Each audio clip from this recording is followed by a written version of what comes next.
hours. It is the final live transmission of 2010 as we go into 2011, 2012, and beyond. We're going to have open phones to get your take on what you think the most important developments of 2010 have been. Not so much the biggest news stories, you know, who got a tummy tuck or who got a nose job or who OD'd or, you know, oh my gosh, well, they may cancel some NFL football games. I know for the brain dead zombies, that's the most important stories of 2010. No, obviously there's the banking implosion. There's the tyranny coming out in the open. There's the mass awakening to the private Federal Reserve in 2010. There's the admissions by the government of geoengineering, climate manipulation, weather warfare they're waging against us. That's going on right now. There is the global unraveling of the dollar that happened last year. I mean, there are just hundreds of things that have gone on. There was the huge ongoing TSA scandal that really is galvanizing people more and more to face the fact that this is real tyranny.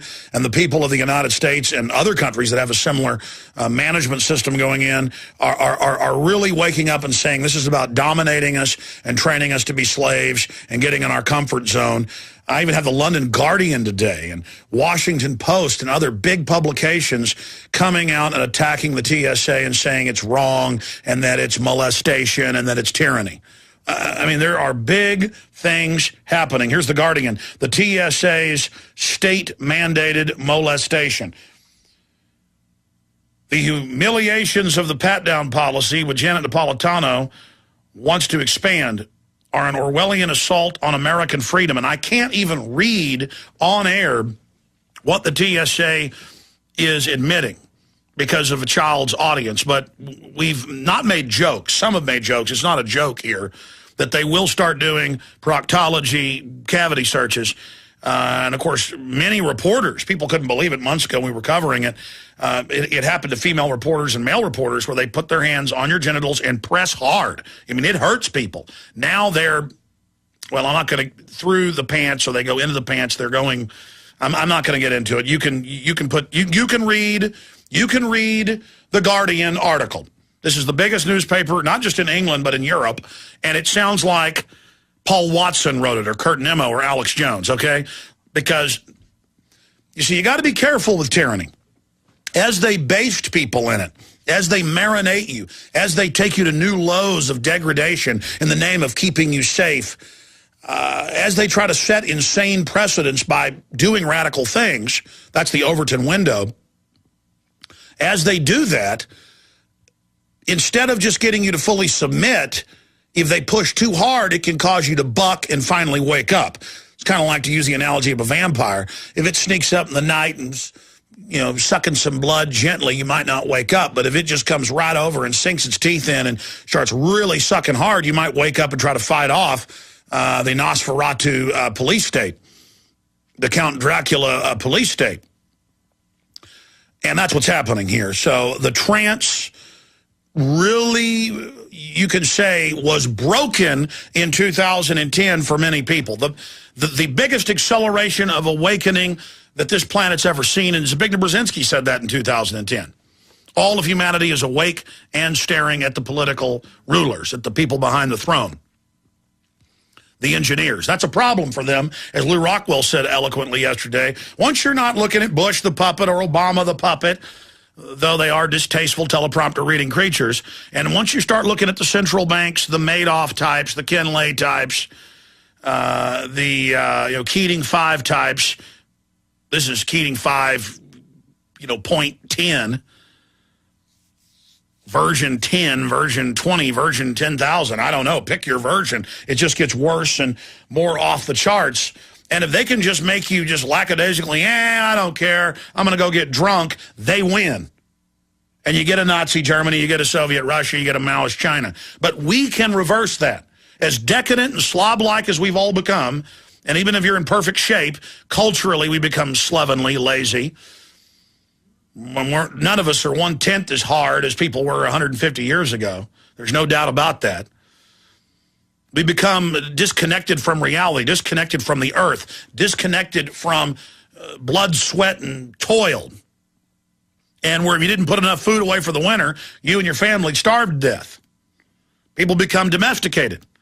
Well, the trance was broken to a great extent in 2010. It dwarfs all the previous years combined. I mean, it's the big awakening.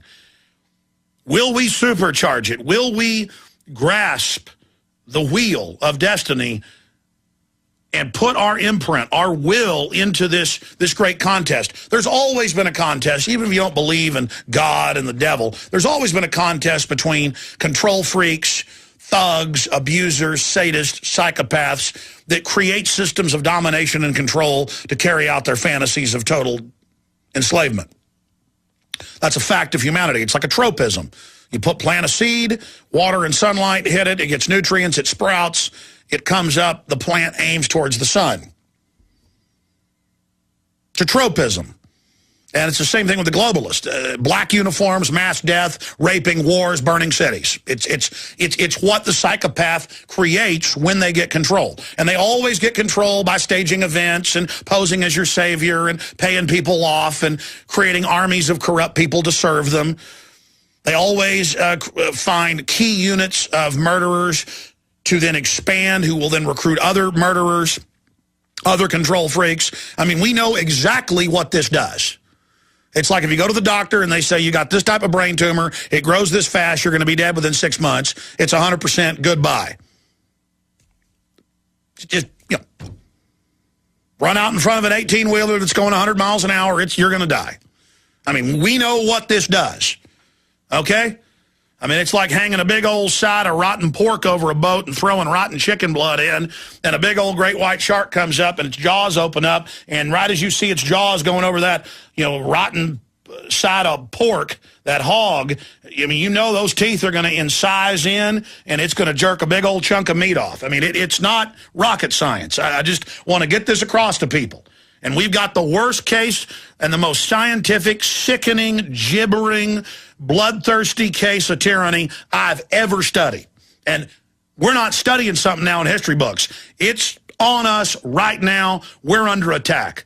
And it's 2010 that people really started to get it. And again, I'm not bragging when I talk about my personal experiences. It's the best gauge I've got. I can fly into any city in the Western world.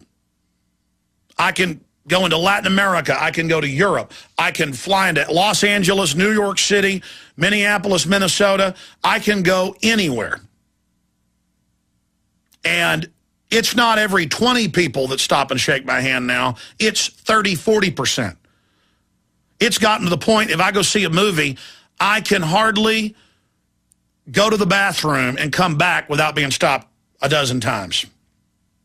Now, the New World Order knows that. They're tracking everything. They're spying on everybody. They know liberty is incredibly popular. And the last domino to fall, the people are awake now to a great extent. There's still hordes that are zombies, and you're not going to be able to help them. They don't count, unfortunately. I wish they did, but they're not in the equation. They're spectators being run over.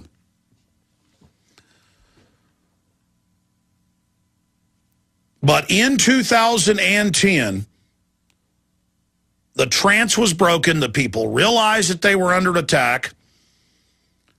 But now they're just discovering just how serious that attack is. And the last domino to fall, and it's beginning to tip. And if we just all put our effort into it in little ways, with even little steps every day, many hands make light work, that domino is going down. Now, the globalists are going to try to start World War III and set off nukes. I mean, they're capable of anything, and I see in my mind's eye mega terror if we don't expose them and talk about it.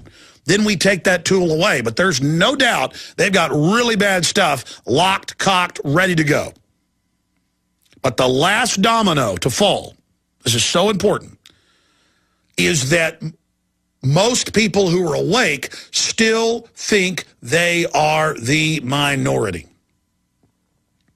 And that's the last domino. I'd have to say 60%. The polls show this. Congress has a 13 to 9% approval, depending on which major scientific poll you look at. 9 to 13. What's the difference? lowest in history, still plunging. Obama, lowest in history, plunging. People, the Republicans made compromises with the Democrats because they're bought and paid for by the same interest. Now conservatives are going completely ape. There's no honeymoon with that scum. It's very exciting. But still, 60% or more are awake now, but it's like you wake up in the dark of the night and you kind of forget where you're at or what room. You ever wake up in a hotel when you're out of town, you kind of wake up thinking you're in your own home. You go, oh, that's right, I'm in Galveston, Texas. Oh, I'm in Los Angeles. Ooh, I'm in New York. I'm in D.C. Ooh, I'm in Toronto. I'm in London. So people have woken up, but they're in the dark now. They're awake. We that are more informed at a higher level have got to bring them up to the next level. Now that they're awake in the dark, we got to strike a match and go, it's global tyranny. It's happened in history. It's happening again. Here's what's happening. Here's who they are. Here's a film. Here's a link to a radio show. Here's a book. Here's some information. And again, it's a process. They won't immediately go out and kick the New World Order's hind end, but they will start growing, and then as the oppression gets worse, they'll now see it all as confirmation of what you told them.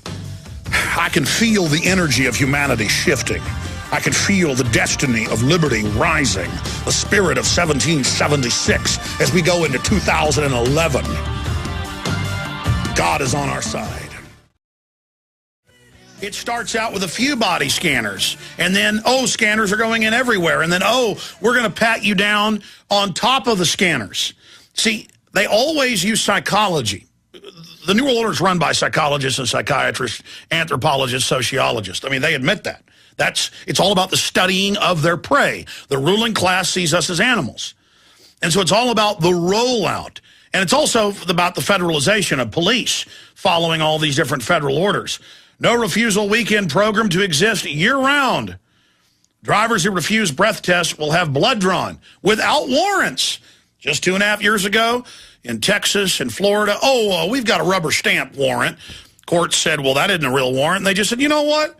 We don't need no stinking warrants. We don't need no stinking badges. Some of the big developments, I'm going to come back from break, start going to your phone calls. Obama's people announced earlier this week that they are indeed going to have the EPA start in the locales with grants, with the home inspections and the harassment of the farms and ranches. And it's all in the news today. They're going to go ahead with the global carbon taxes. California went ahead and put that into place. They're now going to phase in a 20% tax, basically on all human activity. Of course, China, India, Mexico, they have to make zero cuts. You thought your jobs left the country already? Whatever's left is going to go real fast because it's designed to deindustrialize us. And that's not my opinion. That's on record. Post-industrial society. Maurice Strong, UN, David Rockefeller, the head climatologist at NASA. I mean, this is their policy. The head of the transportation department in 2010, back in January, told the Wall Street Journal, said, absolutely, we're anti-car. We do want you out of your cars. They build the society on cars with sprawling, separated cities and urban centers. Then they start squeezing. We told you a few weeks ago, 3 weeks ago, or I guess more than that, a few months ago with Lindsey Williams. He said that 3 months ago first, that it was going to be going up to 150 a barrel. Now the head of Dutch Roll Shell says, that's right, 150, 200 a barrel in the next year, $5 a gallon gas. But it's all part of the lawlessness. See, they're lawless. That's the Overton window. People send me emails, say, why did Glenn Beck call his book The Overton Window? Well, that's a psychological perspective. In fact, just print me the Wikipedia example of that. I should read the technical term for it. But the Overton window deals with a political window. And you've got in the false left-right paradigm, the left and the right. And if you want to really condition people to accept what you want them to do, even though it's radical, you ask for 1,000,000 miles on the left, just super extreme, knowing that they're going to struggle and fight you, but then think that they've had a victory when they only push you back 500,000 miles.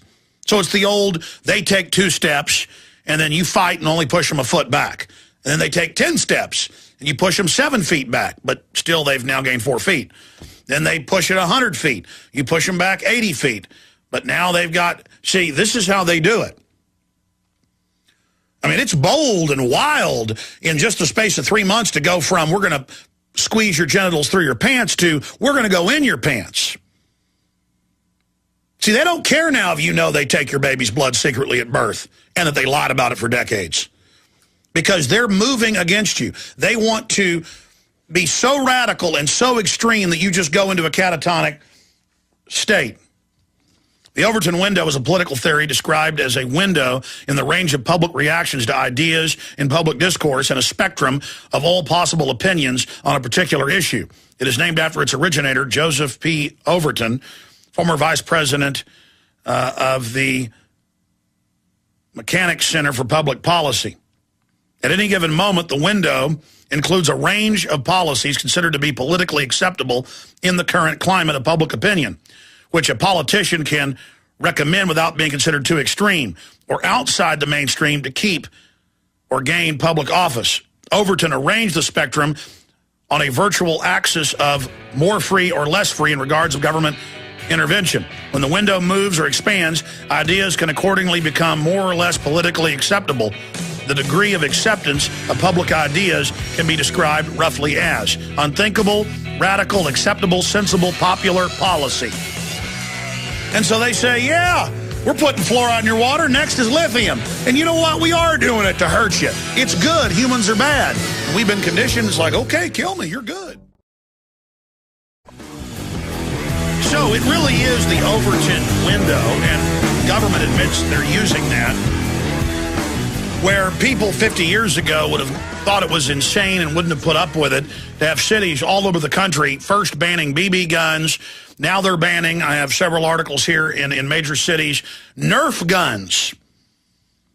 See, first on key reservations where they have children, where the children haven't had their parents teach them their morals, and where they've been raised by the television, they can then mirror that propaganda in the school, and they can get away with things that adults would think of as extreme and crazy, like arresting small children for their G.I. Joe toy in their lunchbox because they have a 3-centimeter pistol in their hand, or arresting someone because they have a plastic butter knife to put butter on their bread.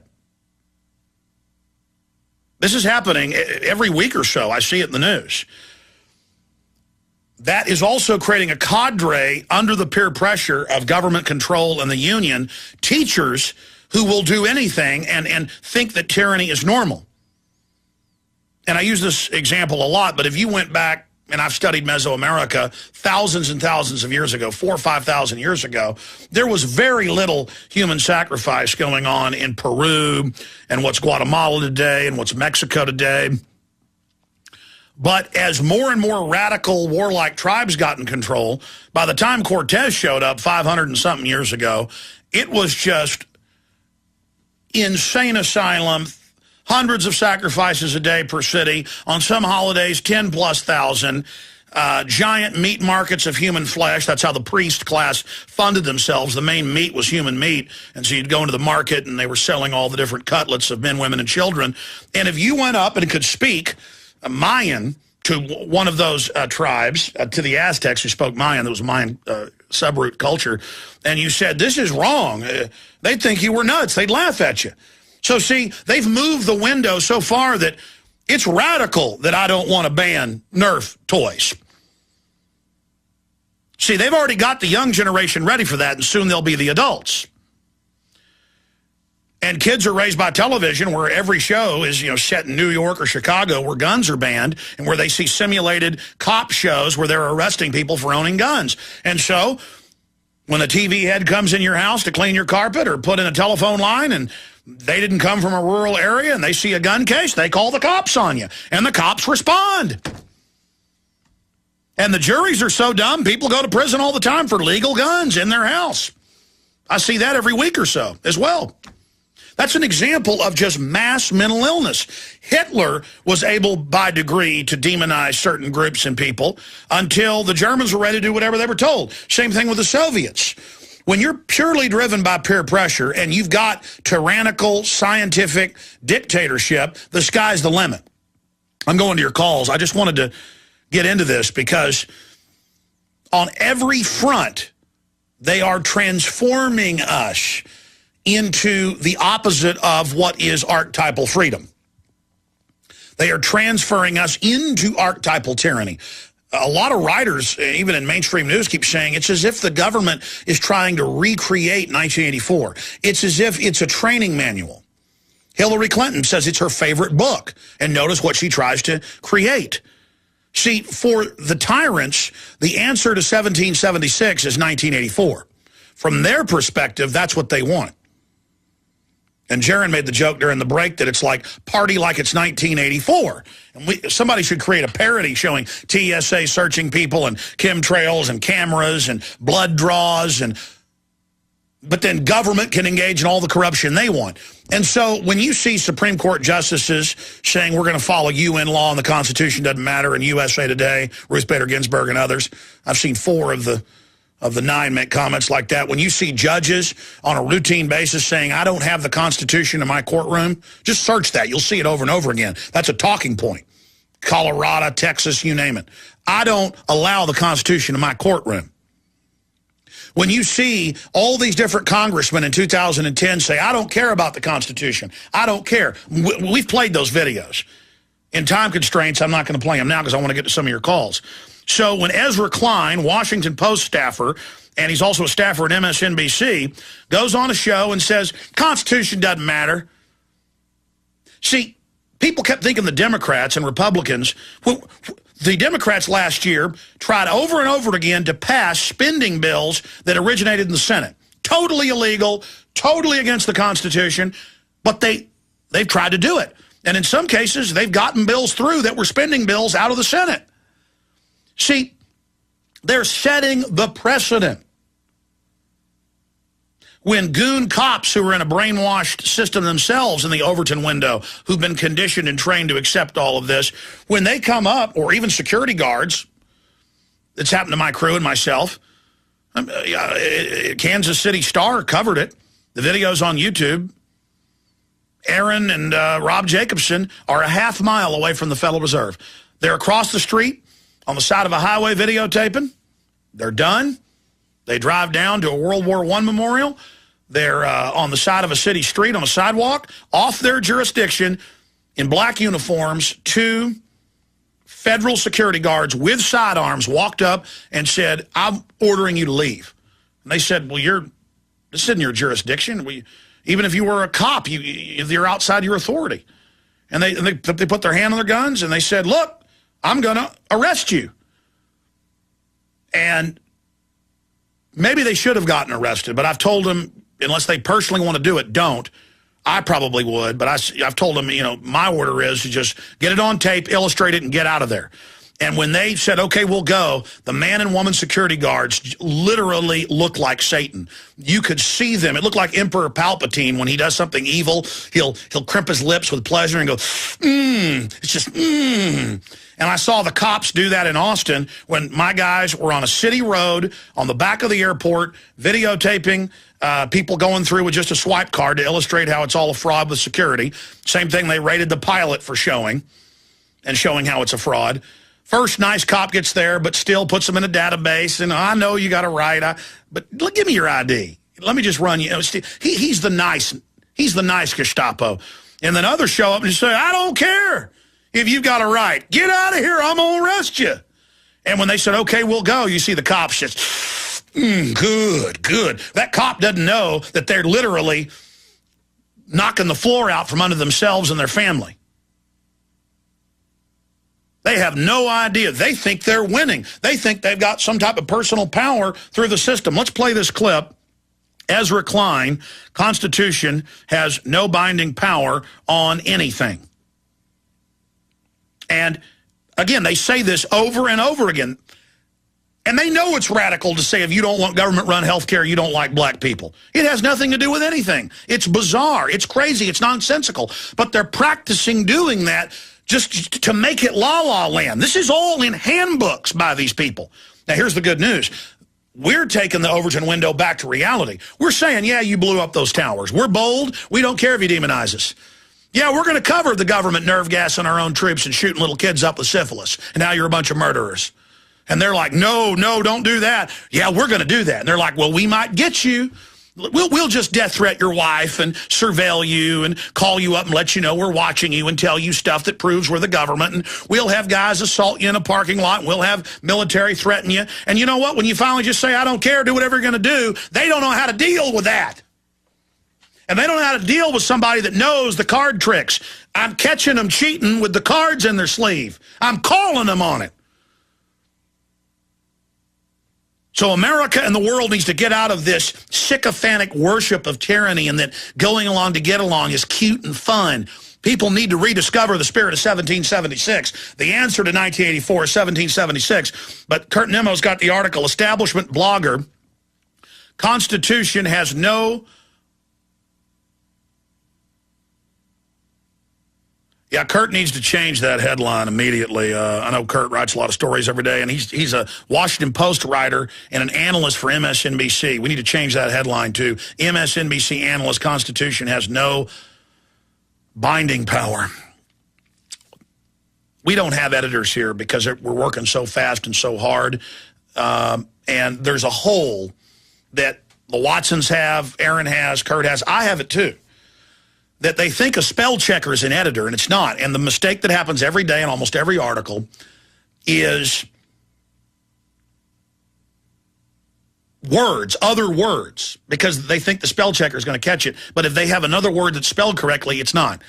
But that's got to be the granddaddy of them right there. And if it's embarrassing to talk about it, hell, it's embarrassing everybody seeing it. So I just got to say, we need to get that changed. I know I'm evil. I'm bad. But it has no bidding power on anything. I want the headline, like I said this morning when I sent it over, to be MSNBC analyst. Constitution has no binding power on anything. Okay, we are back live. So, Ezra Klein, Constitution has no binding power on anything. The article up at Infowars.com, MSNBC analyst, Constitution has no binding power on anything. Good article by Kurt Nemo up there if you want to see that. But this is their ongoing drumbeat. Now, what else do we see with this lawlessness? In Texas, the ATF, and in Arizona and other border states, is just ordering. No judge, no jury, no nothing. Kind of like the FCC just said, we're giving out an order that we now control the internet, and we're going to protect it. And then they announce it's net neutrality, but actually it allows companies to start restricting what you can do, where you can visit and give preferential treatment to certain websites. It's like calling the Patriot Act patriotic. It's the opposite of patriotism. Or the New Freedom Initiative to drug upwards of 50% of American school children. That's not new freedom, unless it's the globalist new freedom to enslave and brain damage people chemically in this giant mental institution prison planet they've built. So feds want gun sellers to report rifle sales, but then when you read deeper in these articles, it's already going on. Just like earlier this year, it was in Bloomberg that federal regulators are ordering private pension fund managers to, quote, invest in failed banks. There's no law the government can order private pension funds to invest in failed banks, stealing the money of pensioners. That's what it does. But these companies go, okay, the government, if I don't do what they say, will come after me. They're criminal. Here it is. Local gun rights activists oppose proposed new over-controlling policy. That's out of San Antonio News, KENS 5. So they're putting that in place. Now, here's another even bigger example of what I'm talking about right here. EPA taking over Texas greenhouse permits. See, they claim the states control, and they couldn't even get Congress to pass this law. The EPA, though, just says they're going to do it. And then Texas, that actually has force of law in the legislature and supplies most of the power to Arkansas, Louisiana, Mississippi, New Mexico, Oklahoma. Oh, we're the biggest greenhouse criminals. Why we've got power plants supplying power. China builds a couple new ones every week. We only get a couple a year. We're not allowed to have power plants. And the Environmental Protection Agency has waddled into the fray and is told Texas and told the governor and told the attorney general that we don't care what you say and what you do. We're taking over. Kind of like 2 years ago, happened twice 2 years ago, the parliament in Canada said, we're going to remove the prime minister. They elect him. You elect them, then they vote. That's a parliamentary system. And he said, you know what? I'm calling in the governor general. No, and they just disbanded the parliament. The Queen runs this country. See, you've got state sovereignty until we say so. But then the Congress, that is the power of the federal government, even if the feds argue under the Commerce Clause or whatever, that they have control of the state, which they don't, the Congress makes the law. And the Congress says no, but the rogue bureaucracy doesn't care. There's your example of lawlessness. EPA taking over Texas greenhouse gas permits. The Environmental Protection Agency announced Thursday that it is taking the unprecedented step of directly issuing air permits to industries in Texas under their new rules, citing the state's unwillingness to comply with greenhouse gas regulations going into effect January 2nd. The EPA, which has no force of law. But it's kind of like, it's policy with the TSA, they stick their hands down your pants. And now they're taking over the malls and the streets. We're going to come back, go to your break, go to your calls in the next segment, the segment after that. Then at 8 after, Dr. Paul Craig Roberts joins us, and I will take calls while he's on with us as well today. And then we have Max Kaiser, the surprise guest, in the 4th hour of Overdrive today for about 30 minutes. And we also have Bob Chapman joining us. And it'll be open phones throughout the transmission today. So if you've got any questions or comments for any of those guests, or you want to comment on what you think was most important in 2010 and what you think is coming up in 2011, we'll be talking to you directly on the other side of this quick break.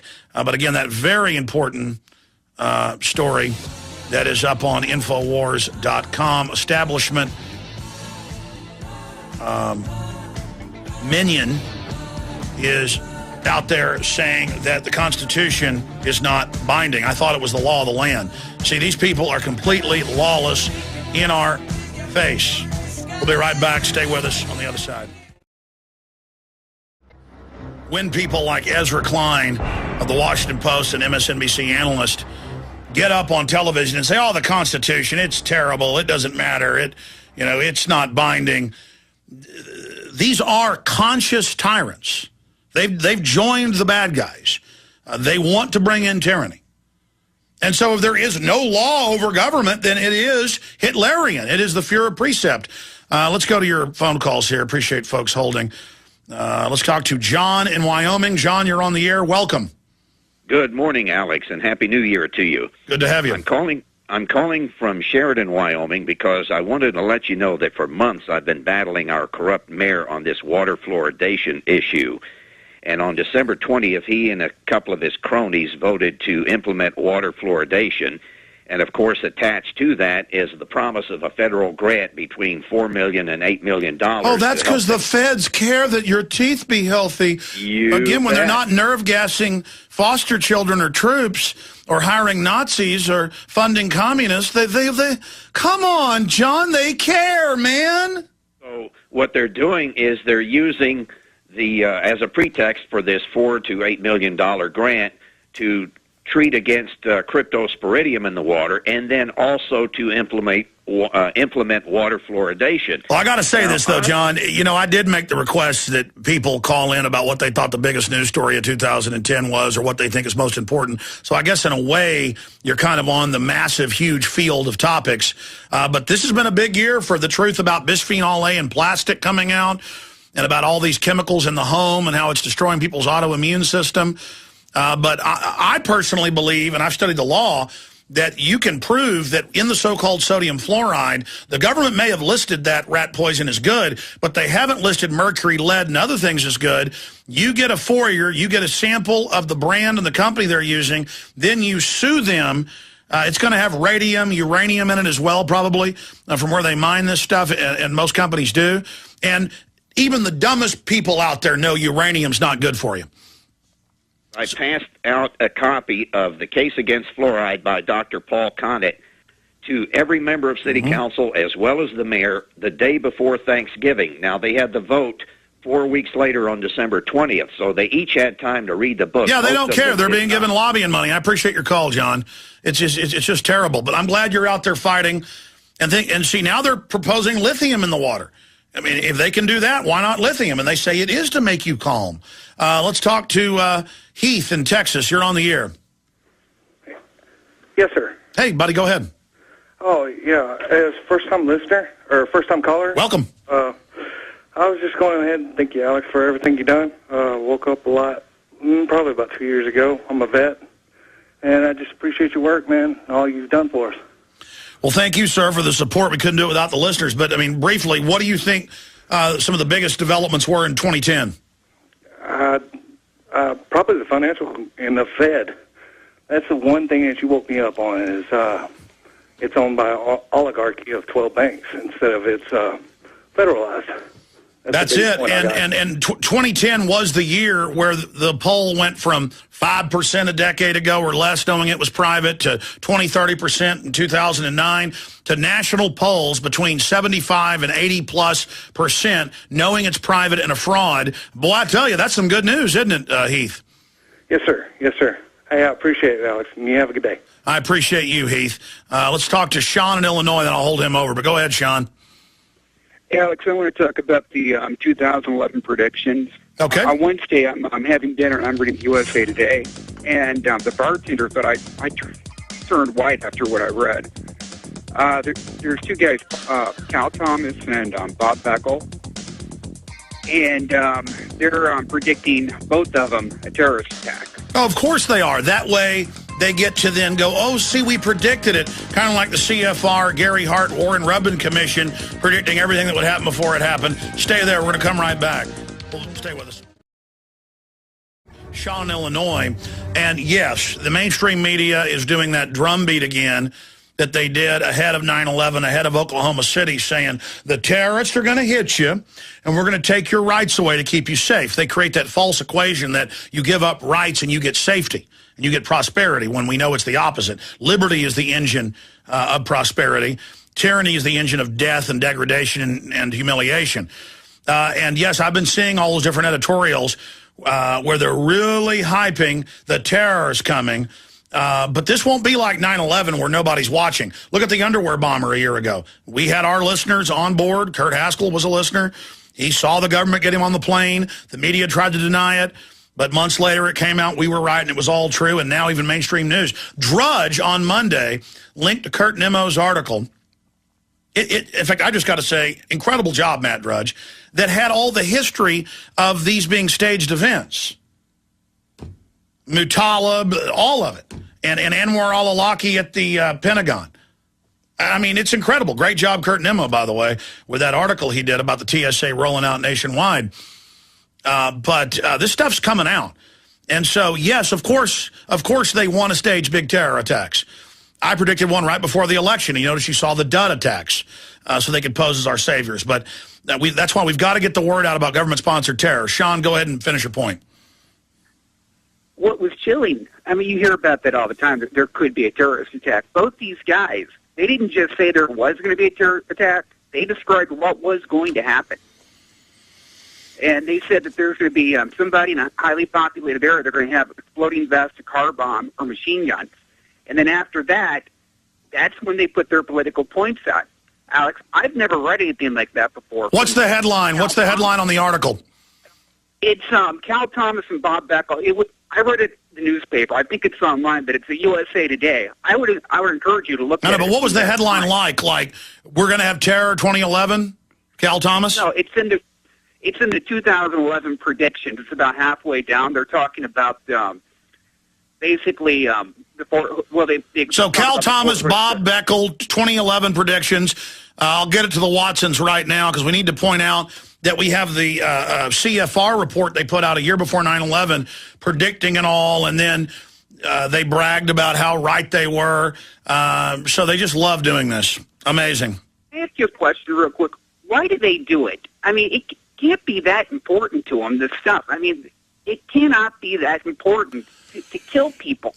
Well, let me go further. Why have they had scores of top Republicans, Pentagon statements, a whole bunch of Obama people like Robert Shapiro in the Financial Times of London, to the point of Beck came out a month and a half ago and said they're going to stage in Oklahoma City and blame it on people like me. Beck said they're going to blame it on him, which is actually true. If you read the Southern Poverty Law Center and Media Matters, George Soros talking points, it's two people. They say Glenn Beck and Alex Jones are going to cause mass death. And they've already trained the cops in the last 5 years. There will be car bombs. There will be local attacks. They bought all the robots in all the cities. I mean, and the feds are going to do it. They're going to roll out. I mean, again, just like they massed all the U.S. troops in and around Afghanistan, signed the launch order the day before 9/11, they've got their architecture in place. They've already trained the cops. It's coming. The cops, like robots, when it happens, will bow down to the feds, the threat fusion centers. They need a trigger to really bring in hardcore martial law. We're already in serious martial law with the groping, the checkpoints, the federal TSA rollout. This is when we go into depression. Why do they kill people? Because they need to scare folks. They need to kill some people and say, look, people died. You better let us support you. We care about you. Again, when we're not injecting Guatemalan children with syphilis or radiating U.S. troops or murdering U.S. foster children in pesticide studies, we're protecting you from terrorists. We wouldn't do it. Oh, don't listen to this theorist out there. No, give us your rights and give them then the money. We're going to take care of you. Nice man in black uniform will help you. We're getting your predictions for 2011. And also what you think was most important in 2010. Dr. Roberts is only with us for 2 segments, so coming up at 33 after, I'll go to Sam, Chris, James, Caroline, Ken, and others that are patiently holding. We got Max Kaiser coming in on the 4th hour today, Bob Chapman popping in, open phones interspersed throughout the next 3 hours that we have left here. He's written a lot of important articles we've been posting up at Infowars.com. America's caught up with 1984. Dissent is what rescues democracy from the quiet death behind closed doors. Continues here. He's also got a report out on 2011, and we're going to be breaking all of that down with him today. But first off, I wanted to get Dr. Roberts' take on people like Ezra Klein of the Washington Post and MSNBC analyst. More and more of these Congress people and others, they just keep saying the Constitution doesn't matter, that it has no binding power, that it's bad. I see judges saying it. I mean, they know what they're doing. They're really, I guess, trying to acclimate us to real tyranny, Dr. Roberts. Certainly looks that way, Alex, and it's quite amazing. The Constitution doesn't seem to have any friends except perhaps the American Civil Liberties Union. The law schools are quiet. The bar associations are quiet. For the most part, the judiciary is quiet. So when people give up on democracy and they give up on the Constitution, then the only thing that's left is dictatorship. And generally they are tyrannical for anyone who gets in their way or is inclined to challenge them. Dr. Roberts, what did you think of the reports in the last 2 weeks confirming that Homeland Security was not just only spying on members of the legislature of Pennsylvania, but also in Tennessee and in Florida, actually sending spies into Ron Paul Campaign for Liberty meetings and spying on the ACLU and listing them not just as extremists, but as possible terrorists? Right. Well, if all these reports are correct, then quite clearly they're going to shut down any dissent and shut down any protections that people have in the Bill of Rights against the government. You know, Alex, look, what was probably the most awful thing that happened? When Obama was elected with very large majority and a lot of support, and the Democrats had the House and the Senate. And all of those Democrats have the responsibility to uphold the laws of the United States. They're all sworn to uphold the Constitution. And yet their leader in the House, Nancy Pelosi, said over and over and over that they're not going to look into the crimes of the Bush regime. despite the fact that the crimes were well known. They're unequivocal. We know for a fact that the Bush regime violated American statutory law by spying on Americans without obtaining warrants from the Foreign Intelligence Surveillance Court. We know for a fact that Bush, who admits it in his book, violated U.S. statutory law by torturing people, which is against American law. We know for a fact that the Bush regime committed treason. They led us into a war based on lies and deceptions. This is high treason. It's also a war crime. So we have these enormous crimes, and nothing was done. So what the Obama regime did was to accept the precedent established by the Bush-Cheney regime that the executive branch is not accountable to law. Now, if you compare this to just a few years ago when the House of Representatives impeached Bill Clinton because he had a sexual affair with a White House intern and lied about it. And you go back a few more years, and Nixon had to resign because he lied about when he first learned about the Watergate burglary. So you've seen a tremendous collapse in the authority of law in the United States, in the accountability of government. And as you say, that's the end of the Constitution. And we see also all sorts of clampdowns on dissent, so that now dissent is the equivalent of terrorism or aid to terrorists. It's extremism. They're investigating war protesters. They're spying on everybody. So it's a police state. I've said that several times over the past years, but we now see it demonstrated.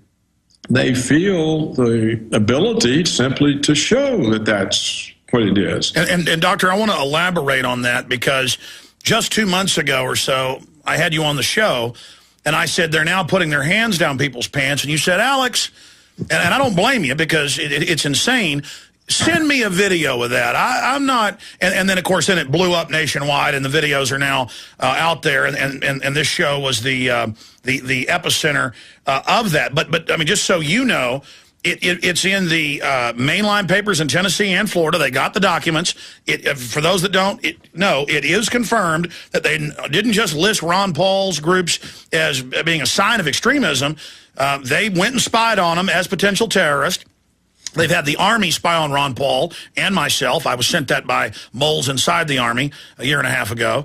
And so I understand even your apprehension, because I have it as well. I think when we come face to face with such bona fide, arrogant tyranny, that it's hard for us who are really in the middle of all this, researching it, to believe it. But and that takes me back to this, and this is my question.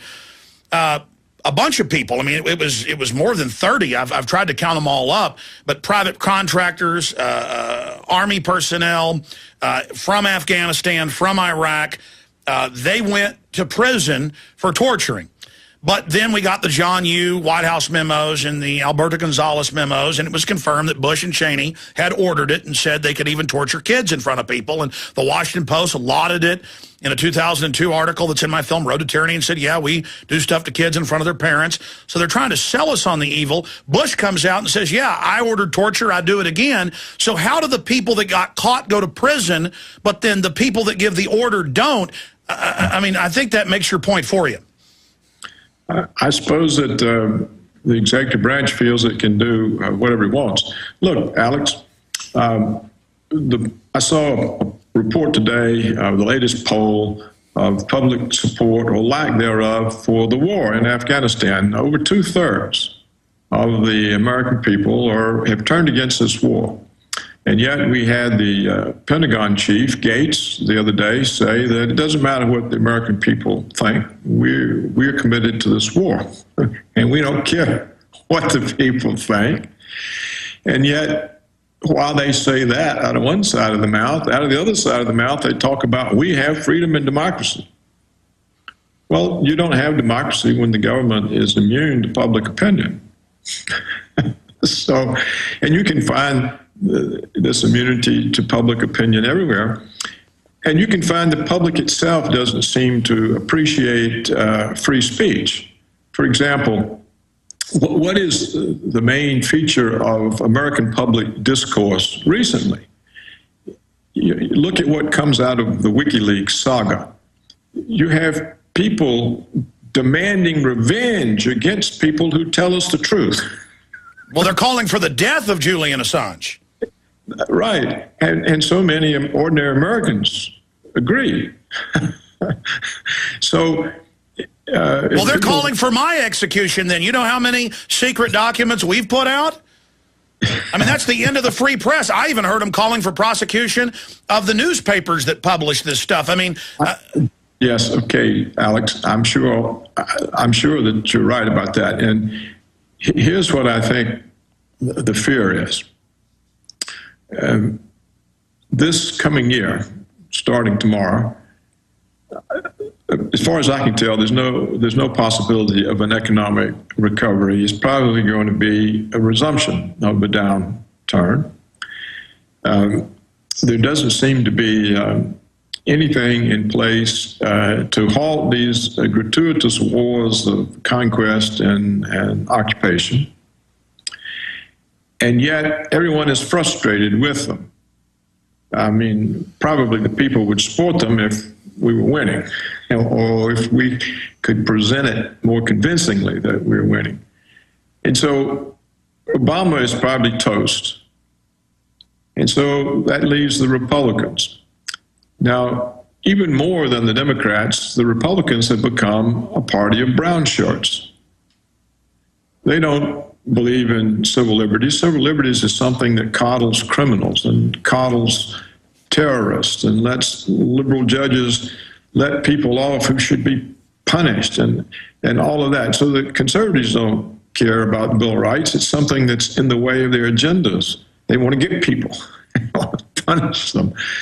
And so we'll end up with the Republicans in the White House and controlling the Congress. And of course, what are their doctrines? Well, they believe in the primacy of the executive branch over the other branches. You know, this is their unitary executive theory.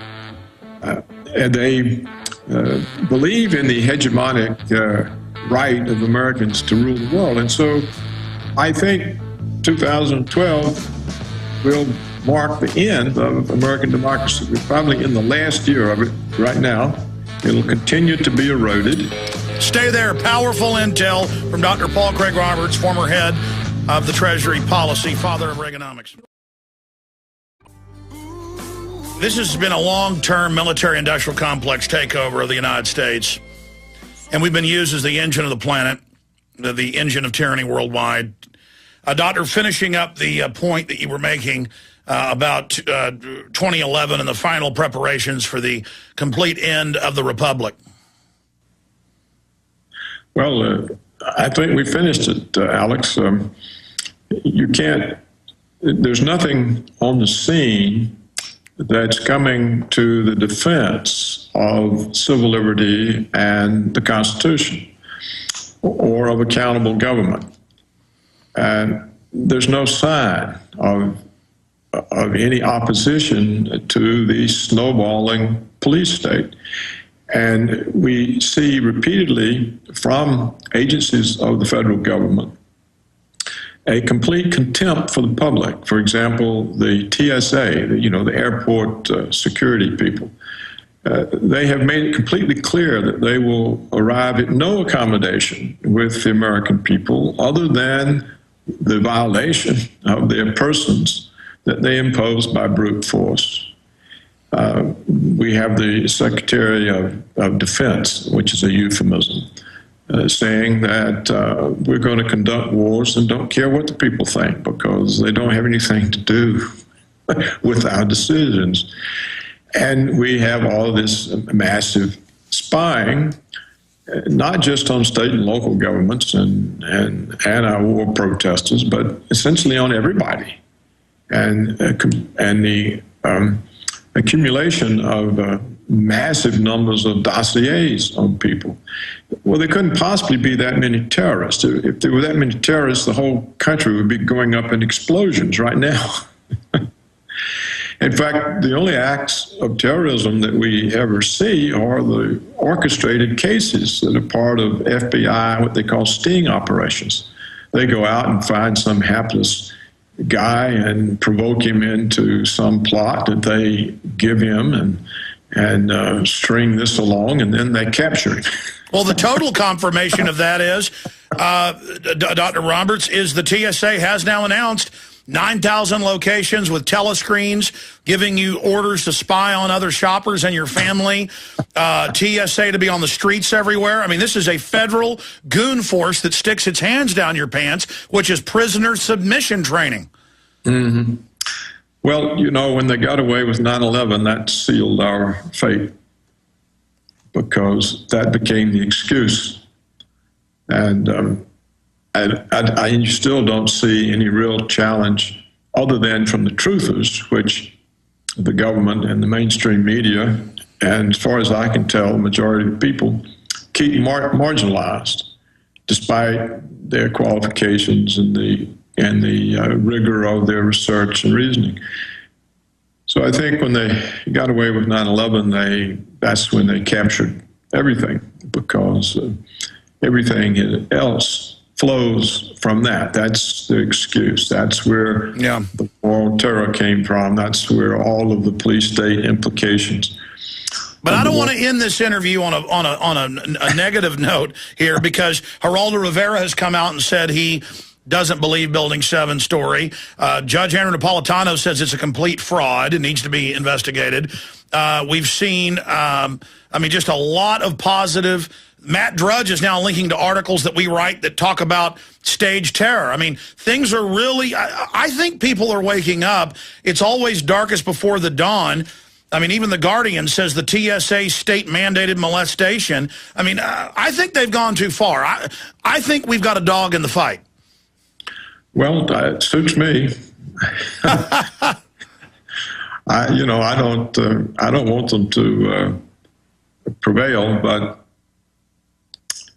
the population itself is really not sufficiently clued in, and time is vanishing in which there'll still be the ability to act. And in fact, what you'll see happen, the population will end up electing the Republican goons who will complete the police state. That's my opinion. Now, I'm perfectly happy if I'm wrong. And I don't know what's going to happen to the judge and to Geraldo. And usually news people who dissent from the line find their career over. Look what happened to Helen Thomas so quickly. So I don't know what will happen to them now if they survive and they go on and they continue. But, you got to be skeptical of more. Well, hold on, Doc. I know you're only scheduled for 30, and I got to get to calls, but let's come back and put bookends on this. Finish your statement. We'll do about 3 minutes with you on the other side going into the new year. Any other predictions? Then I'm going straight to your phone calls continually, right through with Max Kaiser and Bob Chapman. Dr. Paul Craig Roberts is our guest. We're taking a ton of your phone calls with what you think was most important in 2010, what you think is going to happen in 2011 and beyond.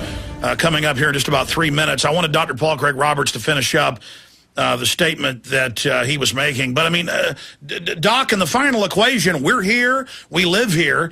It's a global tyranny. This tyranny's been exported everywhere. There's continuity of agenda. There's really nowhere to run. We learned that the DEA is really just a secret arm of the CIA. I mean, we already really knew that, but now that's mainstream news. They're openly trying to start censoring the internet. That's being announced. I mean, it's crazy times are here, but doesn't it take tyranny to finally get people out of their morass? Well, not necessarily. The Germans had tyranny, and they mainly accepted it. It doesn't generally bother you unless you get in their way. Hitler didn't put the whole country in camps. So I think we'll have to see what happens to WikiLeaks and its founder. We'll have to see what they do to the Internet. People who think have turned away from the print and TV media, and they do rely on the Internet, so that's a danger. We'll see if WikiLeaks and its leader can escape the clutches of the Americans, and if the Internet can continue to present uncensored information, then we can continue our opposition. Otherwise, things just get closed down, and they've been very successful, as you emphasize every day, in closing things down. Well, we're in for the fight of our lives, but I'm seeing a lot of positive people, and Ron Paul and Lou Rockwell and so many others that I respect with their historical understanding and their finger on the pulse. They certainly concur that we're going into a real, hardcore, very vicious, premeditated tyranny, but that there's also a big awakening happening. And, we've had a lot of tyranny and sedition acts before, but those have been reversed. I think stage terror is the ace in the hole, and we've confirmed that USA Today has Cal Thomas predicting massive car bombings, machine gun attacks all over the country, and we know that's not going to come from a real, organized Muslim threat. Right. And so they're gearing up for a major Pentagon Operation Northwood style event. But I think 9/11 Truth has really introduced the idea of false flag terror to the point that this isn't going to go the way they think it is. Suits me. I hope they fail. Well, what are you doing for the new year? I'm just going to try to take it easy. All right, Dr. Roberts. It's always great having you pop in. That's scary, though, that you think that the economy is going to continue to degenerate in 2011? Yes, I think the downturn will renew because there's nothing to drive the recovery. And, of course, the deficits will get larger, and the Federal Reserve will monetize yet more of them. And at some point, there'll be some sort of problem with inflation and high unemployment at the same time. Aren't we already starting to see that with oil going up and gold and silver and food on average? Corn's up almost 50%? You may be. All right, Doctor. Doctor, thank you so much for spending time with us. Briefly, tell folks about your newest book. Well, it's How the Economy Was Lost, and it tells them exactly how the economy was lost. It's easy to read, short chapters. You're an extremist. How dare you, father of Reaganomics, speak out against all the insanity that's happening? You're probably almost as bad as Ron Paul or the ACLU. Maybe we need to have some spies come look at you, huh? They probably are, Alex. But, I don't... I don't have as large of an audience as you, so they'll get you first. Yeah, I'm the canary in the coal mine. All right, God bless you. Have a great new year. We're going to win this thing. Okay. Amen. Take care, my friend. Have a good new year. There goes Dr. Paul Craig Roberts. What a character. We're in a morass, though, an area of muddy or boggy ground, a complicated or confusing situation. But we know the way out. Saying no to tyranny, yes to liberty, and getting the average person moving.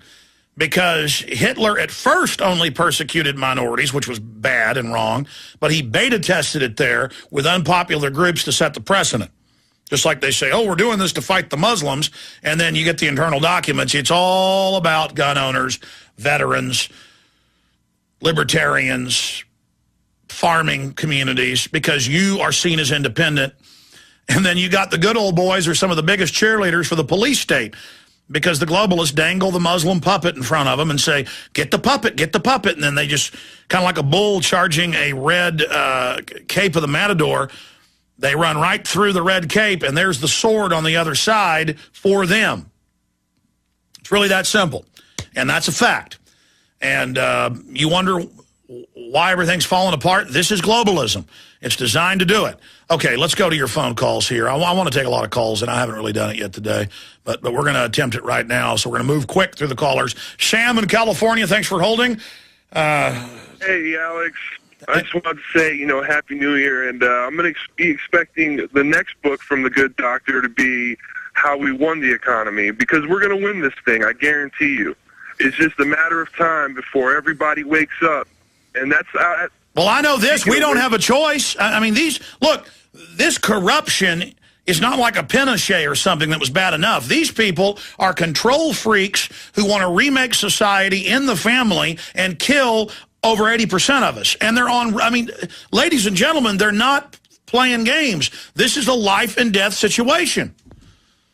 Alex, they're going to try. And, to quote the late, great JFK, an error does not become a mistake until we refuse to fix it. And we're going to fix it. And the biggest event of 2010, in my eyes, is the awakening. It's not that subtle. It's a very big thing to have people being awakened to the events that are happening right before our eyes that we're being lied to about, like 9/11. And it takes time. If you remember, in the first following days of 9/11, how everyone went to the welders all throughout the United States went there to cut the steel and help remove rubble. It's just a matter of time before people realize which direction is the right way to point their patriotism. Well, that's already starting to happen, and that's why the globalist stage events to take the goodwill of the American people and focus it into evil because they believe they're doing good. That's the globalist biggest trick. But we are gaining ground. We are reversing the tide. And I know this.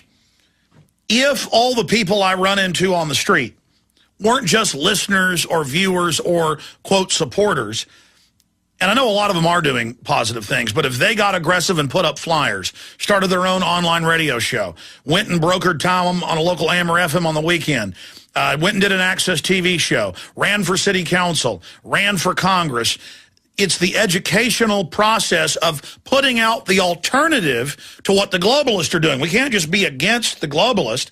That's important to identify them as the criminals. But we've also got to go in and say the solution is restore the republic. Take the Congress back. Hold these Republicans' feet to the fire.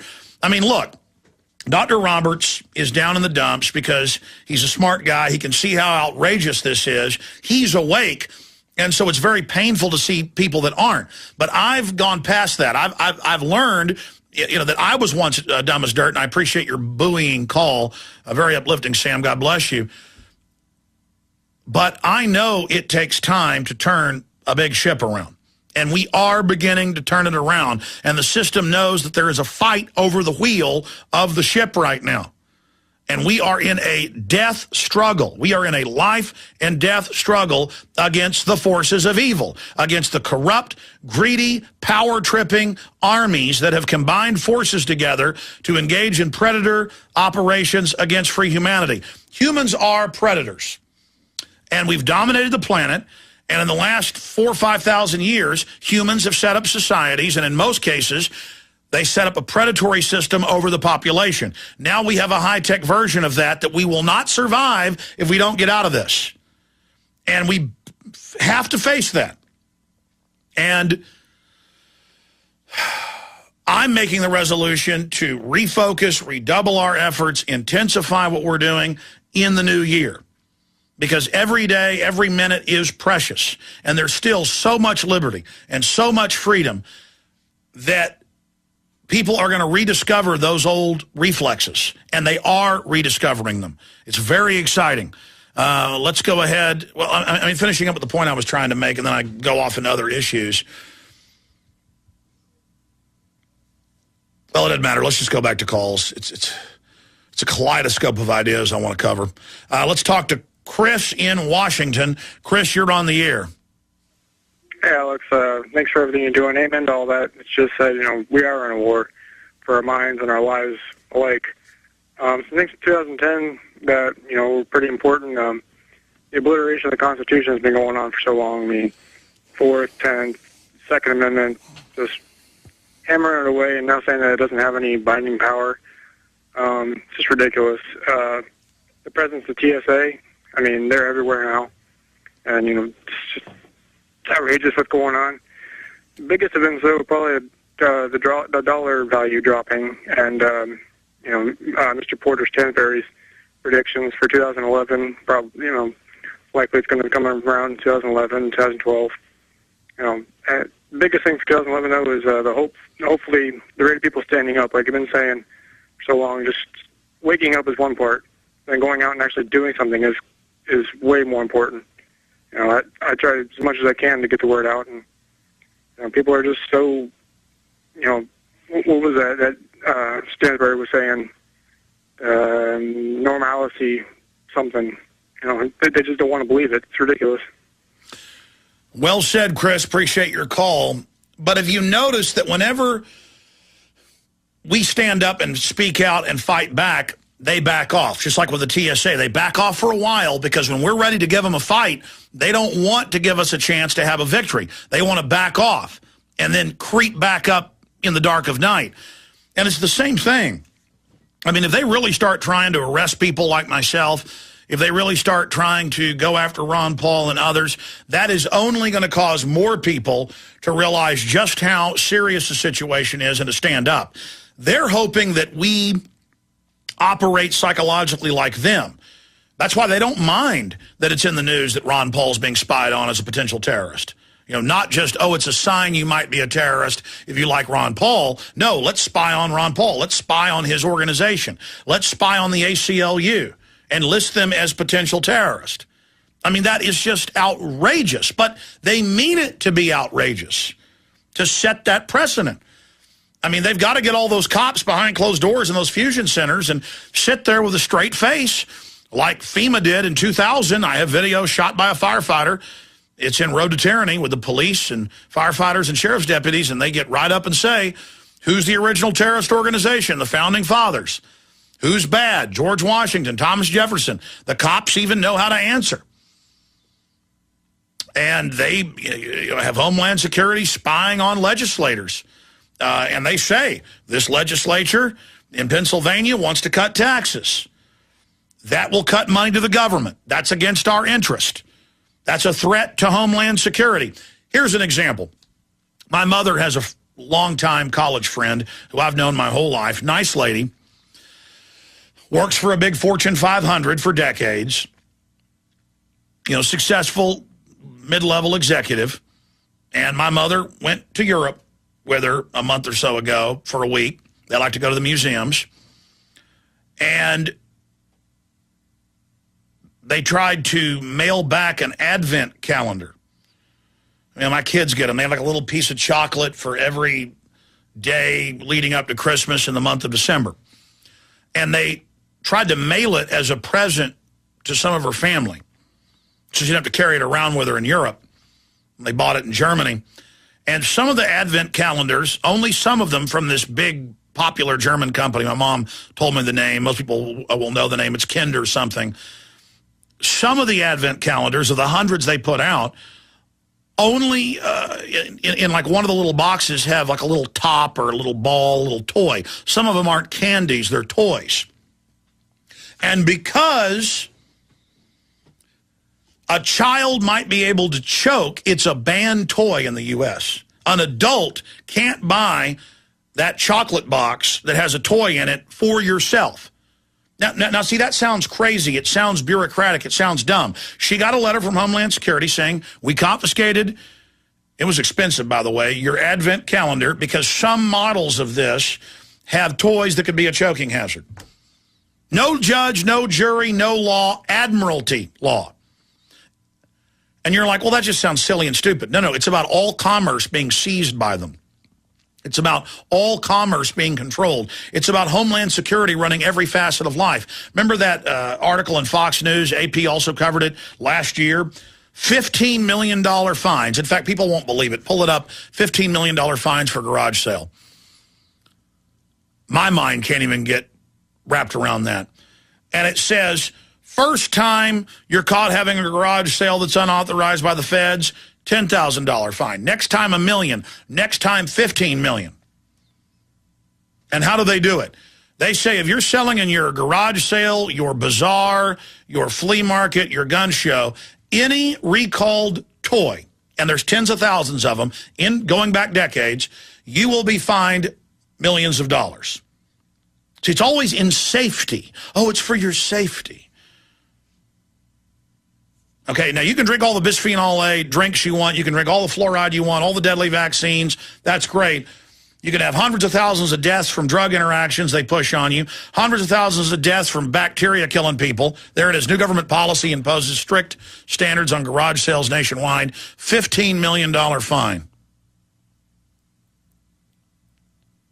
There it is. That was September 18, 2009, so a year and a half ago. Now, this is the tyranny. The TSA is not there to stop little men with AK-47s. It is not there to stop Muslim extremists. The globalists pump every amount of money and funding they can into the most nutty Muslim groups they can. They hold their hand, they try to get them to attack 24/7, and all they can get is 18-year-old street kids and people literally borderline mentally retarded. That's all they can do. Now, suddenly the terror threat is a bunch of morons who were recruited in prison with names like Johnson and Martinez. But 9 years ago, it was like Star Wars level attack. Super high tech. I mean, do you believe any of this? So, Homeland Security is seizing everything. And they're going to come after everybody. Okay? We'll be right back with more of your phone calls. And at 8 after, we got Bob Chapman coming on. Not only should we talk about the biggest stories, the most important things that happened in 2010 and what we see happening next year, but also, what are our resolutions? My New Year's resolution last year was to lose 50 pounds. I only lost 25. I'm going to lose that additional 25 this year. Personally, to spend more time with my family while at the same time putting out more info against the globalists. But what about simple resolutions, like to reach out to somebody with liberty, to reach out to somebody with the truth, to reach out to somebody with a warning about the corruption every day? We should all do that. I do it at 7-Eleven. I do it at gas stations. I do it at the grocery store. I talk to people. That's important. They want us in our houses watching our glowing television sets. I would say make the resolution this year. Talking to somebody's effective, but the most effective, the majority of people that come to this radio show, the majority of people I talk to who say they've been awakened were awakened with one of my 25 films. They're all online. They're at prisonplanet.tv in super high quality. You can get the DVDs, make copies, Fall the Republic, Endgame, Invisible Empire. They're all available at Infowars.com. And I know you're supporting us, but please continue to make the resolution this year to support the InfoWar. And who can doubt? We're not perfect, but we do the best we can. Who can doubt? It's a big responsibility. We're at the tip of the spear right here on this radio broadcast. And I talked to many other prominent people like Ron Paul and countless others, and they say the number one ping they get is this show from people out there on the street. This is the show with the buzz. This is the broadcast having the effect. This is the broadcast breaking through the electronic Berlin Wall because of you spreading the word and because of the powerful info we lay out here and the great job my crew does. All of us together. And that's why the attacks, no doubt, are going to intensify. Because of jealousy, but also because of government manipulation and mainstream attacks. It's only going to intensify, and I just pray going into the new year that the good Lord above, take those lemons and turn them into lemonade, as has always been in the past. And we're just going to put one foot in front of the other and move forward. Let's talk to, who's up next here, John? Caroline in Australia. Thanks for holding. You're on the air, Caroline. Woo! Alex, you're awesome. We've been waiting up here. This is our New Year's resolution. Is that me and Richard, we're here. We've been waiting up all night to speak to you, so it's so exciting. Well, thanks for putting up with me. Wow. Go ahead. Okay, well, I've got a question, then I'm going to hand you over to Richard. My question is, like, in Australia, like, what do you forecast? Because I've heard that they're going to introduce a police state here, but I don't see how it's physically possible because we're a really vast nation with only 24 million people, and so it's not really physically possible. Do you know what I mean? To monitor us all. I'll take my question off the air. I'm handing over to Richard now. Hey, Richard. Happy New Year, America and the world.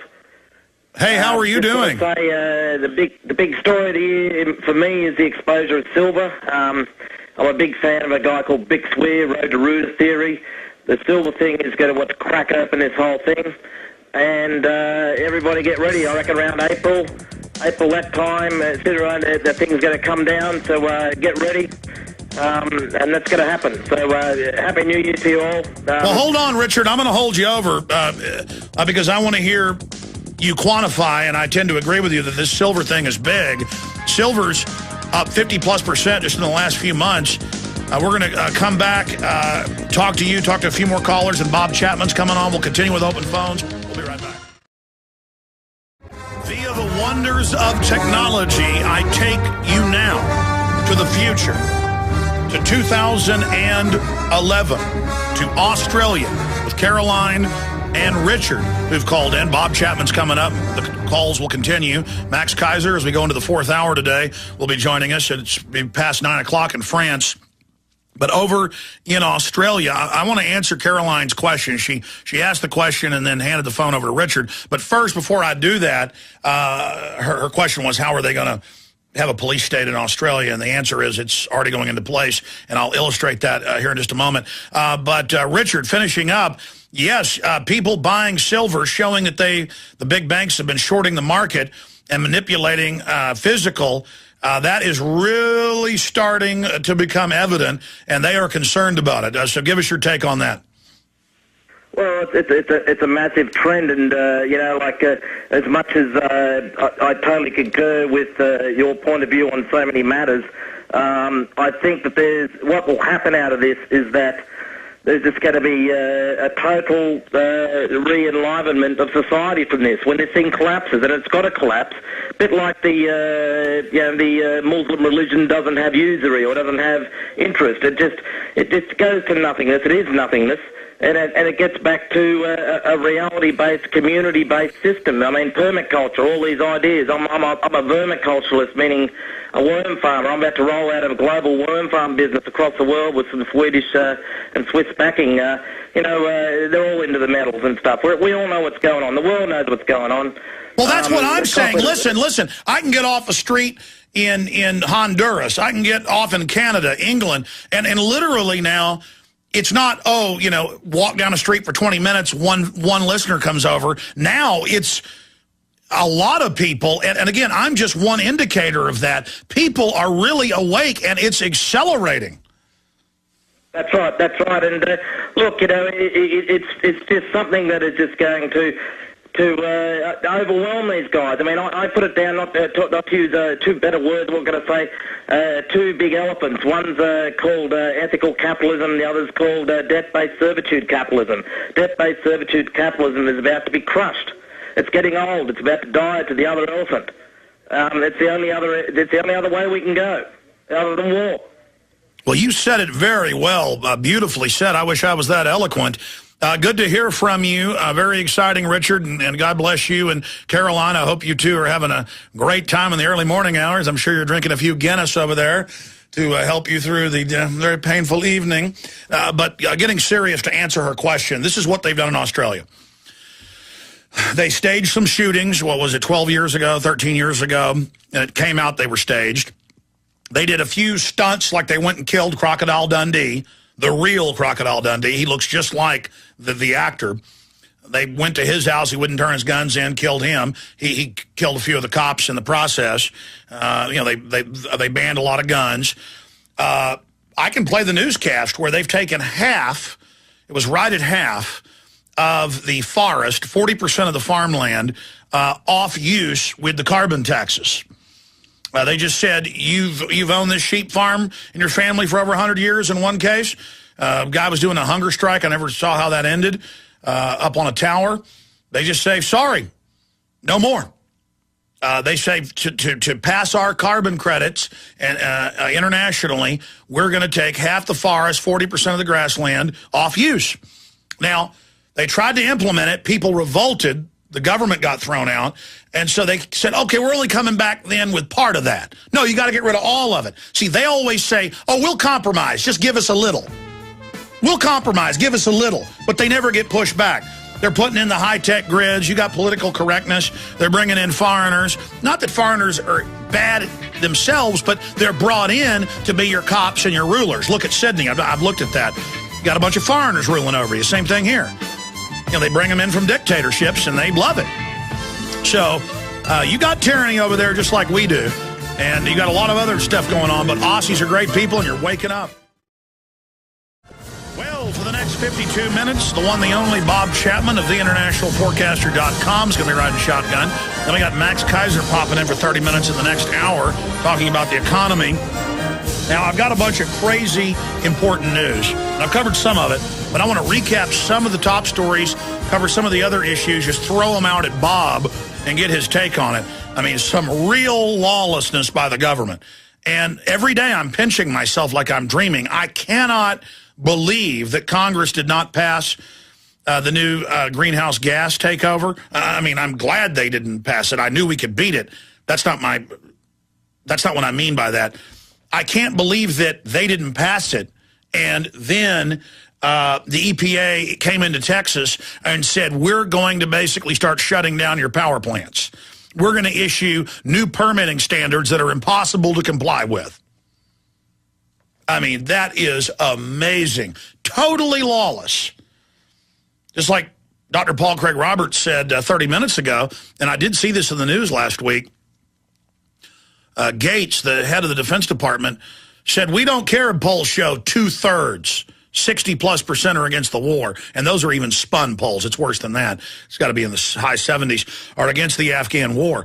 I mean, every former Special Forces commander, like Anthony Schaefer I have on, is against it. Because there is no objective.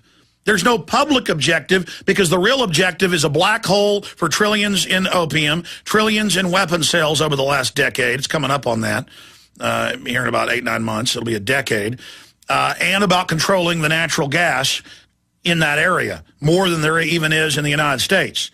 What was the last estimate at the time of 9/11? $4 trillion in natural gas, not counting oil. And now in inflation, I guess that's more like $6-7 trillion.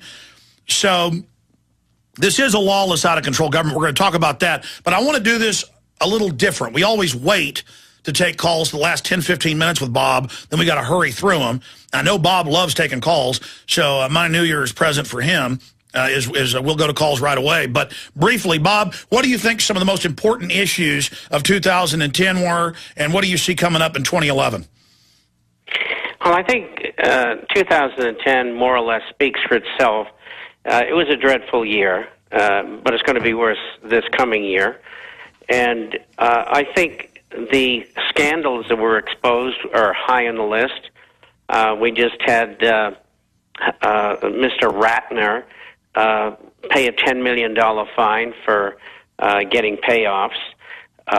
We have the FBI chasing down scores of people and putting them under prosecution. The criminality is rife all through the corporate world, unfortunately, and I don't have to tell you about the politicians and the people on Wall Street who are deeply implicated in the takedowns that are going on now and insider trading.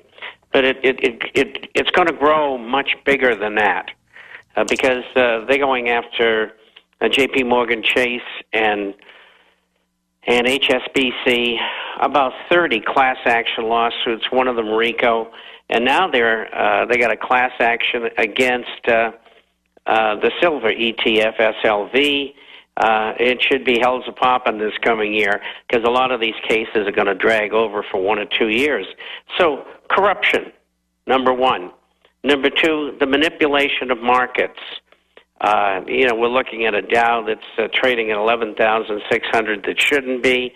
Everybody in the country is catching on who's an investor that the markets are rigged, and it's got to stop. We have to have free enterprise. We have to have free and open markets. That's not what we got. We got corporatist fascism, and that's what the Federal Reserve and its owners and its figurehead, Ben Bernanke, are all about. Just because he came from an ivory tower doesn't mean he doesn't know how to operate like the mob. Well, we saw a lot of other things happen. We saw the WikiLeaks this year. We saw Madoff come and go. We have just seen so much happen. But do you agree with me that this has been the greatest acceleration of awakening in 2010 we've ever seen, to the Federal Reserve, to the New World Order, to the TSA? That's when people really have stopped laughing at folks that talk about corruption, and they either say, yeah, let's fight it, or there's nothing you can do about it. But at least, no matter what their attitude is, they admit there's a serious problem. That is very positive. The recognition process, and that's what you and others who have programs like yours are pointing out, and that's what the Internet is bringing to us, the WikiLeaks and the extension of that, and how they went about it, the quality of what they came out with. But it's an ongoing process, and we are making great strides. The coming year, gold and silver are going to go through the roof. The market will eventually go down. Interest rates unofficially will go a little higher. They'll try to hold them down as long as they can. And there's going to be some real surprises in the second half of the program. I'm going to talk about something that corporate America is trying to get away with, and it's the theft of almost $700 billion. And so that puts it in the mega class. It certainly does. And with that, let's now go to your phone calls. Let's go ahead and talk to Don in Michigan. Don, you're on the air. Go ahead. Okay, how you doing, Alex? Hope you have a good New Year. Good, go ahead. I just wanted to, I guess my biggest thoughts right now, and I try to jot them down before you let me on there. City Council, I've listened to you for about a year and a half, and I'm a hypocrite because I haven't done it yet, but today I printed out my City Council meeting, and I want everybody to do that. Find out what time it is. It's only an hour of your day. Go listen to everybody. But as far as the gas prices, $4 to $5 a gallon, that was predicted, I think, on your show on October 22nd. I made somebody write it down at work, and we can see that coming. So your show is just, the information is just incredible. The information is just, it's spot on. And I saw, one thing I wanted to point out is I saw in mainstream news today, excuse me, autism, 600% increase in 20 years, 1 in 110 kids. Now, if that doesn't tell people that evil things are being done, then you're just blind. Miscarriages with the flu shots. Well, they always knew that flu shots increased miscarriages and you don't give them to pregnant women. Last year they said this is just for women. Those are great points. And but before we go back to calls, Homeland Security admits that they're rolling out TSA on the streets of America, telescreens, now at 9,000 locations, tattletale squads. But it really hits home when they're not just trying to recruit the preachers, they're trying to recruit your dad. And then your dad goes and talks to a colleague, and they're like, yeah, they tried to recruit me. That is really creepy. That sounds like worse than the Stasi, Bob. Well, I was, when you first said it, when we went off to the break, what right through my head right away was the NKVD, and then the Stasi. I knew exactly what those people used to do, and because we used to spy on them. And, of course, after the war, you got the Gestapo recruitment and Operation Paperclip, and that was followed by the wall coming down. A deal was made to let everybody off the hook who was involved in that sort of thing in Eastern Germany. Previously, Marcus Wolf was responsible for the death of thousands and thousands of people, and nothing was ever done to him. And then they brought to the United States experts from what used to be East Germany, and the U.S. recruited them to tell them how to do exactly what Homeland Security is doing today. And we reported that 8 years ago. It was even in the mainstream news, and people couldn't believe it. I mean, they're really doing it. And already with dentists and doctors and nurses, it's like, oh, ask kids if their parents are abusing them. Preemptively, guilty until proven innocent. And it's the same thing now worldwide. And once they've got them trained to spy on that, now it's, by the way, what's their political views? Well, I mean, who's going to watch the government, Bob? Who's going to keep control of the tyrants? Where's the Homeland Security to counterbalance Homeland Security? Well, if George Orwell were around, he would have his head in his hand saying, I never thought it would really get this bad, and it's worse now. Well, the good news is, though, they're not able to just to arrest everybody at once. They're trying to set it up, but they're not really rolling out, moving against everybody yet. Sure, they tried to plant hand grenades on you. They've tried stuff like that with yours truly over and over again. But you know, for the average person out there, they're not going to really do anything to you, folks. We're invincible. We've got the numbers. That's why they're trying to get all these spies, because they want those numbers. But they're not going to get it. They're trying to build a giant database. I mean, look what they're doing, and this is a trial run with people who are citizens of Mexico. If you want to go to the United States now, you have to have a visa, but you have to be biometrically eyeballed, and you have to have your fingerprints in. But then if you're an illegal, they just leave you alone, though. It's the folks that want to do it right that they harass. That's right, and they're building a database. And, of course, the present, we'll call it a regime that's in power in Mexico, is going right along with the program, because they're in office because the election was rigged and the neocons came in and rigged it for them. And they're not going to get away with it again. And that's even come out in the Dallas Morning News, of all places, that the same folks that run Bush's operation, George W., were running it down in Mexico. And in Mexico, they make the Attorney General's employees take microchips. That's 6 years old. They, 2 years ago, made it where all cell phones are tracked in live time, and you can't have a track phone.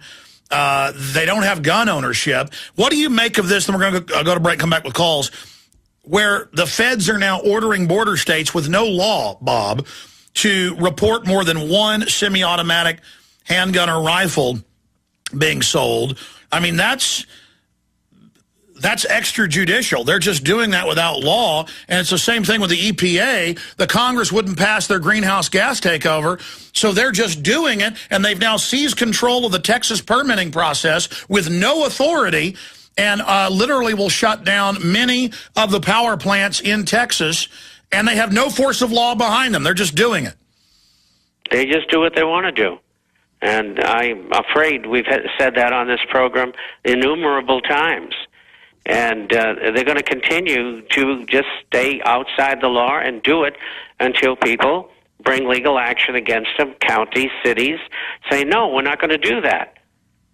And once you have one case, it's over, because they'll have to stop. But it's the process that you have to go through.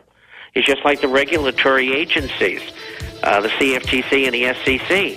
You file a complaint, they're arrogant, nasty, and never follow up on it.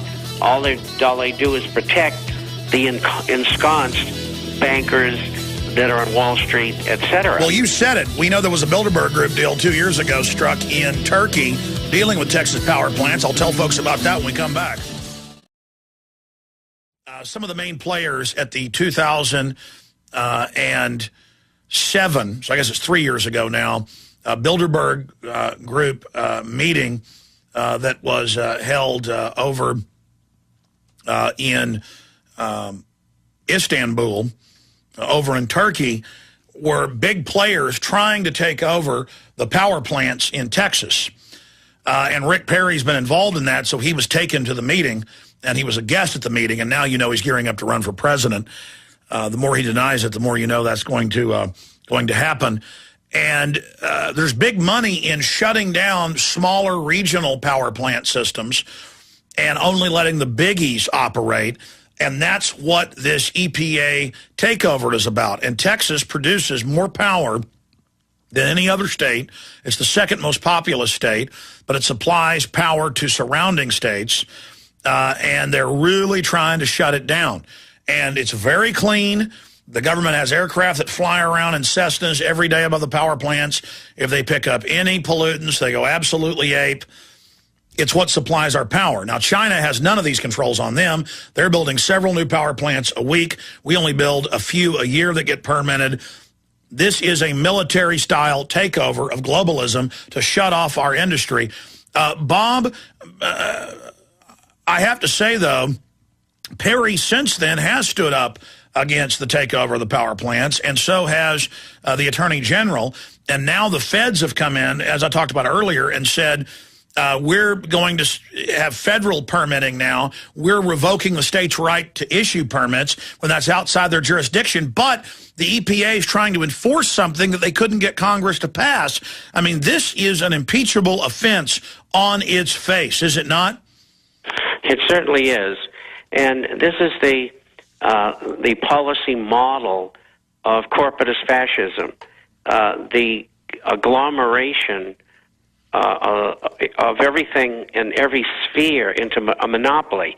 All the power projects that are operating in the country and any that are going to be built, they want to control them all. All of the production of automobiles in the United States, they want to control them all. The building of homes, they've been in negotiations for over 2 years with some major builders to consolidate the industry into a half dozen producers of homes. And what better time when the whole housing business is in trouble and will continue to be.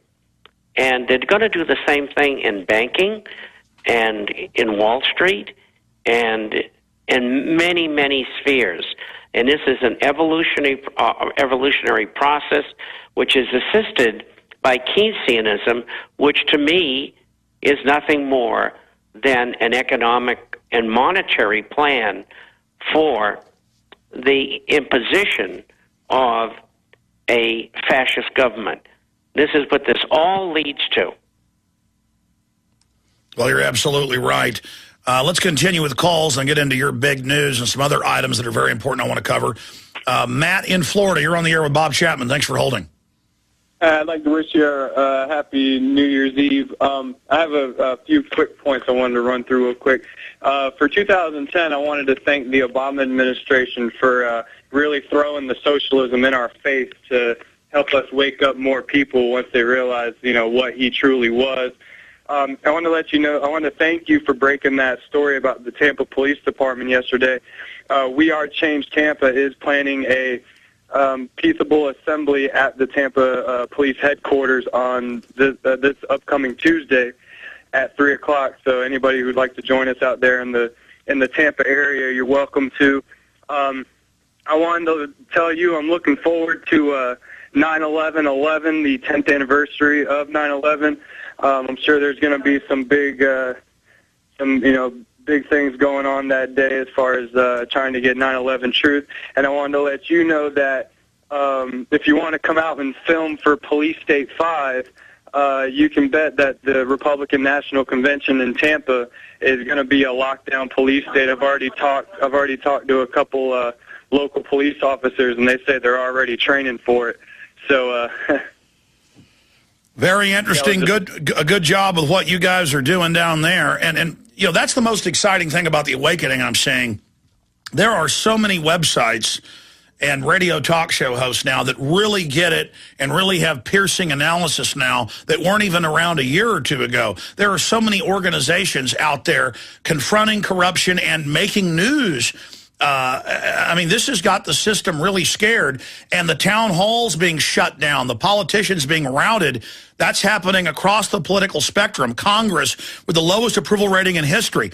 There's no way they're going to get away with this police state without the consent of the governed, Bob.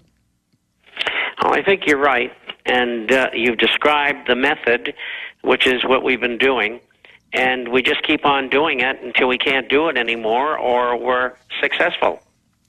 Let's take another call. Julio in Illinois, you're on the air with Bob Chapman. Alex Jones, Happy New Year to you. Bob Chapman, Happy New Year to you as well. A bunch of points leading to 2011. First off, my roommate and I and his brother, we recently purchased and are taking the shackles off of our fiat slavery system. We purchased silver from Midas Resources, so we're excited about that and getting ourselves prepared for the inevitable. Some things looking forward to 2011. Number one is weather modification. You're currently seeing it all throughout the world now. I saw this. I'm surprised you guys really didn't talk about this much. This is from CNS News from December 17th of 2010. Napolitano and Homeland Security to begin battling climate change as a Homeland Security issue. Yeah, I did cover that. And see, Homeland Security is going to be over everything. And they are announcing, no judge, no jury, they are going to be the new green police. And battling climate change means having every post office vehicle with, quote, pollution detectors and wireless systems, stealing your wireless data, surveilling you, driving around snooping, claiming they got, some whiff of something toxic from your house. Now they have supposed probable cause for the federal green police, and this is going to be their entree into your home, into your business, into your society. It is really happening, and I'm glad you raised that point. Another issue is we have the Pentagon's admissions. We have Secretary of Defense William Cohen's admission in Army Times in the April issue of 1997 from a press conference admitting they have weather weapons. We have literally hundreds of patents of how they mix it with the jet fuel, so the airlines don't even know, to create these aerosol programs. And we are seeing a lot of crazy weather, but it's not the global warming. It's always associated with these geoengineering programs. They've got massive floods in Australia, record cold now in the last 1,000 years in Europe, and clearly there's weather manipulation going on. Bob Chapman, your take. Well, it sure is. It's cold just about everywhere, even with the summertime. And, of course, that's accompanied by cold rain as well and flooding. And I lived in Europe for years, and I guess probably unless you're in the mountains, you don't see any snow in Europe usually, in Central Europe, and they're getting plenty of it. Absolutely. Anything else, Julio? Yeah, I got another couple of quick points here. I'll quickly go through them. Sports. The NFL and the NBA, they're going to go on strike, and here's why. Everyone knows the fluoride heads love sports. I wanted to be a sports broadcaster until I was awakened by you and John Perkins and Bob Chapman. Now I want to be an investigative reporter. I was watching just Bloomberg recently. Goldman Sachs has their heads with the NFL, trying to get them to silence their books about how much money they're receiving. The NBA, David Stern, he's a member of the Council on Foreign Relations. So with these two big entities going away, what are these fluoride heads going to do without their precious sports? So look at it in England too. Barcelona and Real Madrid and all those English Premier clubs, they're unable to pay their athletes. So again, in Europe. Well, I mean, exactly, and I appreciate your call, Julio. It's not so much that the public's dumb. The average schmo is an expert on football or baseball and all the numbers and statistics and what happened this year or that year. But then they won't learn about the Bill of Rights and Constitution. They won't learn about corporate fascism. They won't learn about how they use socialism to fund the corporate fascist in the first phase. They want to just stay in their little box. But as things get worse and worse, more and more people are getting it. I mean, it's obscene how much people invest in sports and get upset by it and are protesting that they're going to shut down 2 NFL games, because of the snow, when for 9 hours a woman was having a baby in a major store in a major building, and the police wouldn't come help her with New York shut down. People are dying, but so what about that? Give us our stupid football, Bob Chapman. Well, that is what Americans have allowed themselves, and Europeans and others as well, to go to. I mean, it's a low level. They don't want to know about anything. They want to come, live, and leave. And that's not what life is all about. There's a lot more to it than existing and making a living and watching sports. I like sports. I coached for 35 years. Obviously, I love sports. And, in fact, I miss coaching as well. But I'm a little old. But that's the good part, where the youngsters are actually getting the exercise, learning to compete. That's very healthy. It's the worship and the betting and people only caring about the gladiatorial spectacle. I mean, sports is wonderful and wholesome and good. That's why all over the Western world, they're trying to ban and restrict competitive sports, dodgeball, tag, you name it, because, somebody can't be a winner, somebody can't be a loser. It doesn't hurt kids to be a loser or a winner. It teaches them to compete. People need to learn that they lose sometimes. Nowadays, all these babies in America, when they lose once or twice, they never play again because when they were little, they were taught that they never lost. You got to learn how to lose to learn how to win. That's right. You're absolutely correct. And it allows younger people to learn how to get along with other people. I know when my son was 12, I said, look, you got to pick 2 sports. You're doing 4 or 5 of them, and it's just too much. And so he picked soccer and tennis, and one an individual sport, and the other a team sport. And I said, you're going to be happy doing that, and he was. Absolutely, and then pick up golf when you get older. It's not bad. It's good until it's kind of like red wine. 1 glass a day, every major study shows, really good for you. A bottle a day, you're going to get liver failure, folks. You're going to have problems. I mean, it's a cheeseburger once a week, it's good for you. I mean, you need some fat. Start eating cheeseburgers twice a day like I do sometimes at work, you're going to have a heart attack when you're 45. Bob, I want to go back to calls later. I want to hold you 5 minutes to the next hour ahead of Max Kaiser. But right now, let's get into the big news you've got to break for folks here on the air that's going to be in tomorrow's Forecaster. Well, for those who haven't heard, and it came out this week, that there was a secret meeting in the White House on the 15th of December. And I got to go back 6 years. 6 years ago, the U.S. Congress passed legislation which allowed corporations that work internationally to hold profit outside the United States and not pay taxes on it. These companies wanted to bring money back. So they said they would create jobs, and if they were allowed to do that. Congress allowed them to do that, and they brought back $362 billion. And the deal was they create jobs, but they didn't create any jobs, and they only paid 5.25% tax instead of 35%. And that's not fair, but expanding on that, Bob, expanding on that, what is the number? I see different numbers. How many tens of trillions are in the offshore accounts? 1.9 trillion.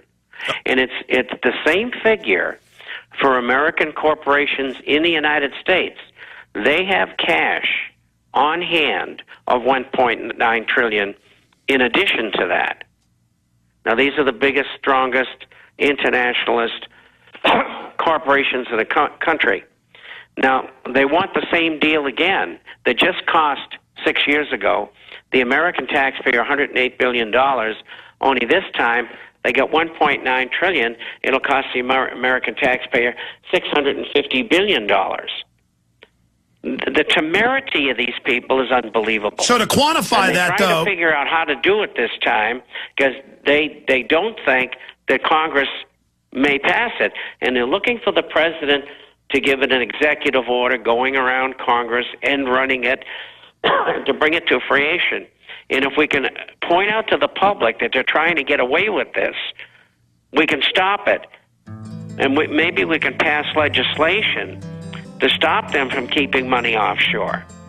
Now, the reason they do it, they say, and ask for it in the first place, this proviso, is that other countries have much lower corporate rates. Yeah, stay there. We have the highest in the world. Stay there, Bob. Let's come back and really boil this down for folks. This is so important, so central, so key.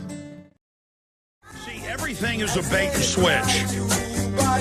They've got Will Ferrell's new movie out, and at the end of the movie, there's a message, because the whole movie's about corrupt bankers, that, oh, the way we do this is basically wage freezing. We raise taxes on the richest 2%. What they don't tell you is the, quote, richest 2% are making $250,000 a year. That's in devalued dollars. So the bankers know the public's mad, so there's all these messages now about CEO pay and all this. You never hear about shareholders. You never hear about the owners. You'll hear about the managers, the Rockefellers, that they are sicking the public, as they've always done, the ultra-rich, always sick the blue-collar working class, who are financially ignorant on average, against the middle class, the enemy of corrupt elites throughout history. They don't like independent people that can take care of themselves, and who fund the real economy that's left, the service economy, and that of the hundreds of thousands and it's millions of small businesses. And so there's no discussion about all this offshore money, and there's a few news articles about it. Instead, it's all about, oh, they're going to have tax cuts for the rich, when all it was keeping the tax structure that was already in place, that is very high. And then you bring up the corporate taxes. We can pull up the news article. Google pays 2.4% internationally with their money. Bob Chapman, continue. And so what they did with the money the last time around, the $362 billion that they were supposed to create jobs with, which they didn't. They took the money and they went in and bought their stock on the stock market, which makes the stock market go higher, makes their shares go up, and that's very good for the management of the company, because they get stock options. So they make billions of dollars, and they keep the market up at the same time. This is what they're going to try to pull again. This is what they're up to. Now, you say to yourself, how did this happen in the first place? It happened because they said that other countries had lower taxes on corporations. And that's true. But the way to solve that problem is the way we had solved it before, by having tariffs. Well, they did away with all the tariffs. They could make all this money and take it offshore, sit with it tax-free, or get it back into the country at 5.25% instead of 35%. Just another gift for the American taxpayer, this time of $650 billion. But part of this whole syndrome is free trade, globalization, offshoring, and outsourcing. We lost 42,400 businesses and 8.5 million jobs in 10 years. That's what it was really all about. And because once they destroy the economy, they control the full spectrum. And then they can make Americans, they think, accept world government. Because they'll promise to turn the economy back on if we submit, but studying Europe and third world nations that have been through it, that's a con job as well. Bob, stay there. Final segment with you straight ahead. You notice that it's all about middle-class tax cuts, when really that wasn't even a middle-class tax cut. It was keeping it where it was. They're hoping people making $30,000 a year don't understand that somebody making $250,000 a year is not rich and is literally who butters their bread. That's the main group still funding what's left of this country. And the globalists are offshore literally hoarding it all by design. What do we do? Just educate people about this? That's all we can do, and have them go to Congress and say, look, we can't allow the president to have this kind of legislation go through, and why don't we rescind this largesse that these corporations have, who started this free trade, globalization, and all the jobs and businesses we've lost? They're killing our country, and now they want to be rewarded for it. We can't allow that. We've got to stop it. We need tariffs of 25 to 40%. We got to stop this foolishness. We've got every nation in the world devaluing their currencies to compete against us. We can't compete outside the country without tariffs. We found that out in 1800, and we seem to have forgotten it. Very well said. I want to jam in one more call for Bob Chapman. Well, you know what? I'll go to calls after Kaiser goes because he's only on for 2 segments. I promise I'll get to everybody with a blitz of calls the last 30 minutes and some more news that I want to cover. But Bob, in the 3 minutes we've got left, any other predictions for 2011 that you think are important?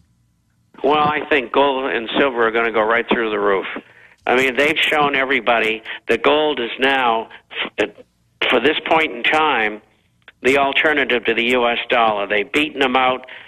Everybody's buying gold and silver throughout the world. Unfortunately, the Americans are lagging far behind, but they'll catch up. And I think that we can easily achieve $2,400 in gold, $50 in silver. We may even get to $3,000 this coming year, and that probably would put silver at $50, $60, $70.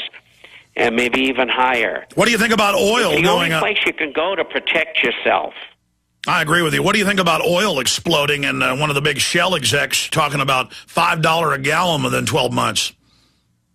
Well, it's only about $1.50 from where it's at now in most places.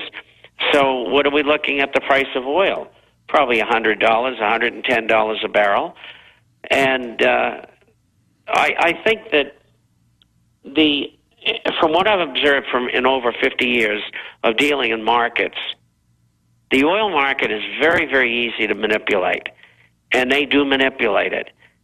They being the major producers in concert with the powers behind government, and oil will be where they want it to be.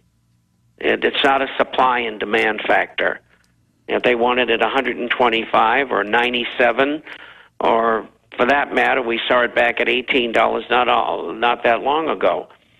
And so with that said, it's open season. Anything goes on oil. Where they're going to stop it, I don't know.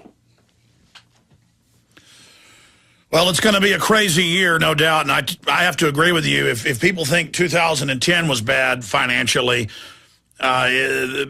a lot of experts are saying this is the year that they're really going to depeg the dollar globally as the world reserve. And China and Russia are now officially in trade with each other only in the Chinese currency.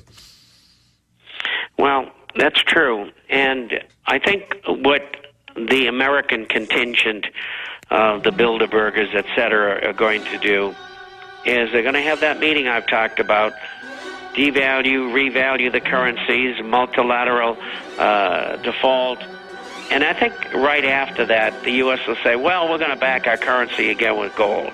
Wow. And I think that's the route they're going to take. Bob, have a great New Year, and I'll see you next year, next Friday. You got it, and thanks for having me. Hey, thanks for having you on the show. It's wonderful. We'll be right back. Who's up first here? I guess it'd be Dan.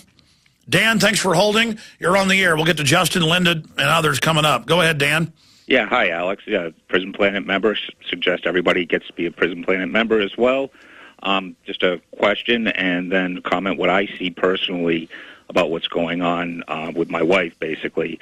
But my question was, I was wondering what was going on with that social networking site that you spoke about to compete with Facebook and such. That would be an excellent idea to go against the New World Order. Sure. To be clear, we built one and we load tested it. It had problems. It worked pretty good, but I don't want to just launch something that, but we're working on it right now feverishly. I've just hired 2 people to work in-house on it instead of hiring outside firms. I mean, it's obviously Facebook's had $1 billion put into it, or billions of dollars put into it. We're spending tens of thousands here with what we're doing, but I want to develop that so patriots can get together. What else is on your mind? It's just like my wife, she works in a nursing home, and what she notices is that hospice is starting to do the eugenics by putting people on nothing by mouth, basically once they see that they don't have a gag reflex, and only give them morphine she just has a hard time watching that because they suffer. I mean, they ask her. No. I mean, I should do probably 100 shows on this. I have done a lot of shows on it in the past. For decades, they've been murdering people. It's eugenics. Bill Gates is now out in the open. They admit there are the death panels. And they don't give you essential surgeries, and they just take you and drug you and kill you. And your wife needs to speak out against it, and the bioethicists are turning into pure eugenicists. I appreciate your call. Great points. Okay, now with us for the next 30 minutes. He dropped again. Wow. Max Kaiser, we're having trouble getting him on the line.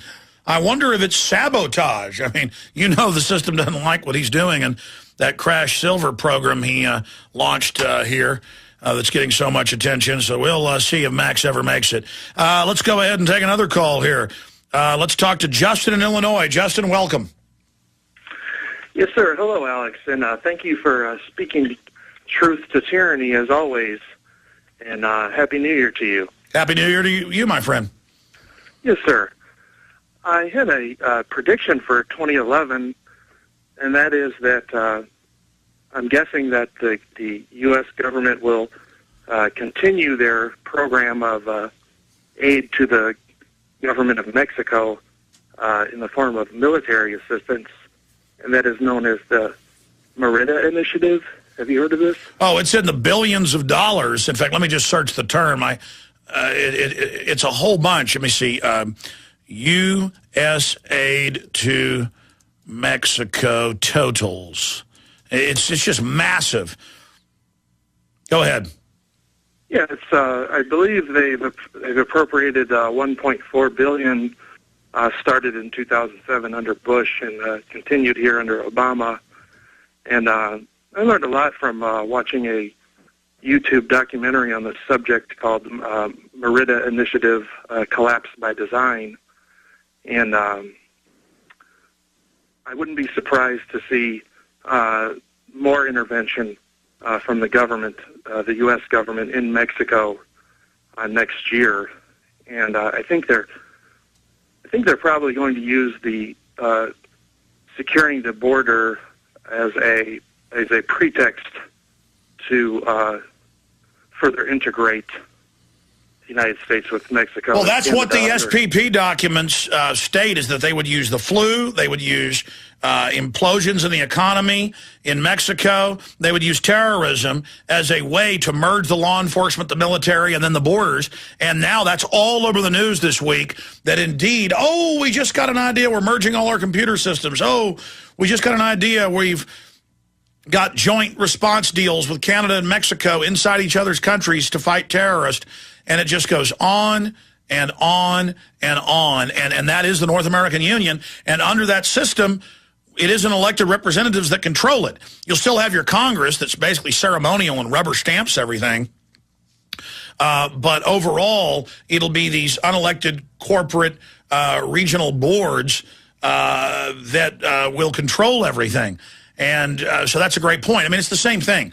The states, the feds are supposed to only do a very few limited things. State of Texas says, hey, you didn't pass that through Congress. We're not going to let you come in here and always cut, and put fines and fees and increased power prices on Texas utility users in the surrounding states that Texas predominantly powers. You're not allowed to do that, and you don't have a law to enforce that. And so the EPA just shows up in Texas yesterday and says, we're pulling all your permits. The state can't issue permits anymore. We're coming in, and we're going to shut you down if you don't live up to what we say. They're just doing it. And Congress is just sitting there on their hands going, well, we didn't pass a law, but that's okay. You just go ahead and do whatever. You just go ahead and do whatever you want over there. And that's an example of this lawlessness. And it's the same thing with the North American Union, same thing with the World Trade Organization. Unelected group, more power than Congress over our trade. So it's just like Texas. Why even have a legislature? I mean, they got federal command centers they tell you are locally controlled. That's a total lie. The threat fusion centers, they're openly federalizing everything. And it's just all completely illegal, un-American. It's tyranny. But I've got some other points of news I want to cover before this transmission ends, but I also want to talk to you and get your take on what's the most important things that happened in 2010. What do you see happening in 2011? Linda in Washington, you're on the air. Welcome. Whoa, thank you, Alex. I have to bless you for all the good work you're doing and bringing together people like Webster Tarpley, Bob Chapman, Max Kaiser, and Porter Stansbury, all experts, geniuses in their own right, and it's wonderful to listen to your show. Happy New Year. Well, thank you so much. My greatest pleasure is being able to talk to all the great listeners and people out there and to be able to stand up for what's right. Doesn't mean we're perfect. Doesn't mean that any of us, get it done 100% right, but at least we're going in the right direction. Our heart's in the right place, and we're having a lot of success. And if more people get involved in fighting tyranny, we can defeat this. What's on your mind, Linda?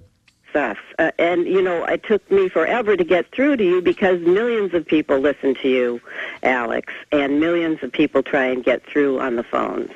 And that is a good sign that the numbers are increasing every day, and we have a chance to beat the tyranny and the fascism that is trying to take over our country. We do have a chance. We have a big chance because they are only a very small minority, 13 families in charge, maybe 100-something extended from that, and there are millions of us, millions and billions of us. There are less than 20 ruling families. Yeah. So we have this opportunity. We cannot let them intimidate us with things like what they're doing with tasering and the TSA. Oh, that's another point. Think of how they've introduced tasers, and now they do it if they don't like your attitude. I mean, this is a cattle prod. These are killing people, and they don't care. They just keep doing it.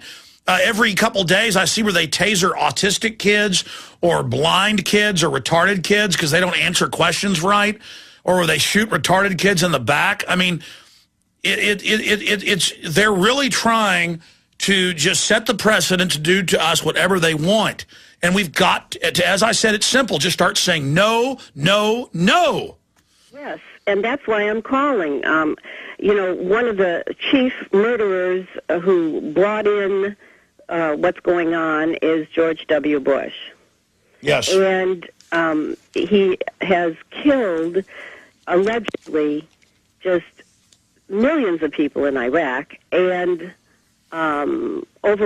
because of the lies that he spoke to the American people, there are over 5,800 of our soldiers dead in Iraq and Afghanistan, and of course many innocent civilians. Hundreds of thousands have been getting sick or dying from the last several wars. Soft kill DU.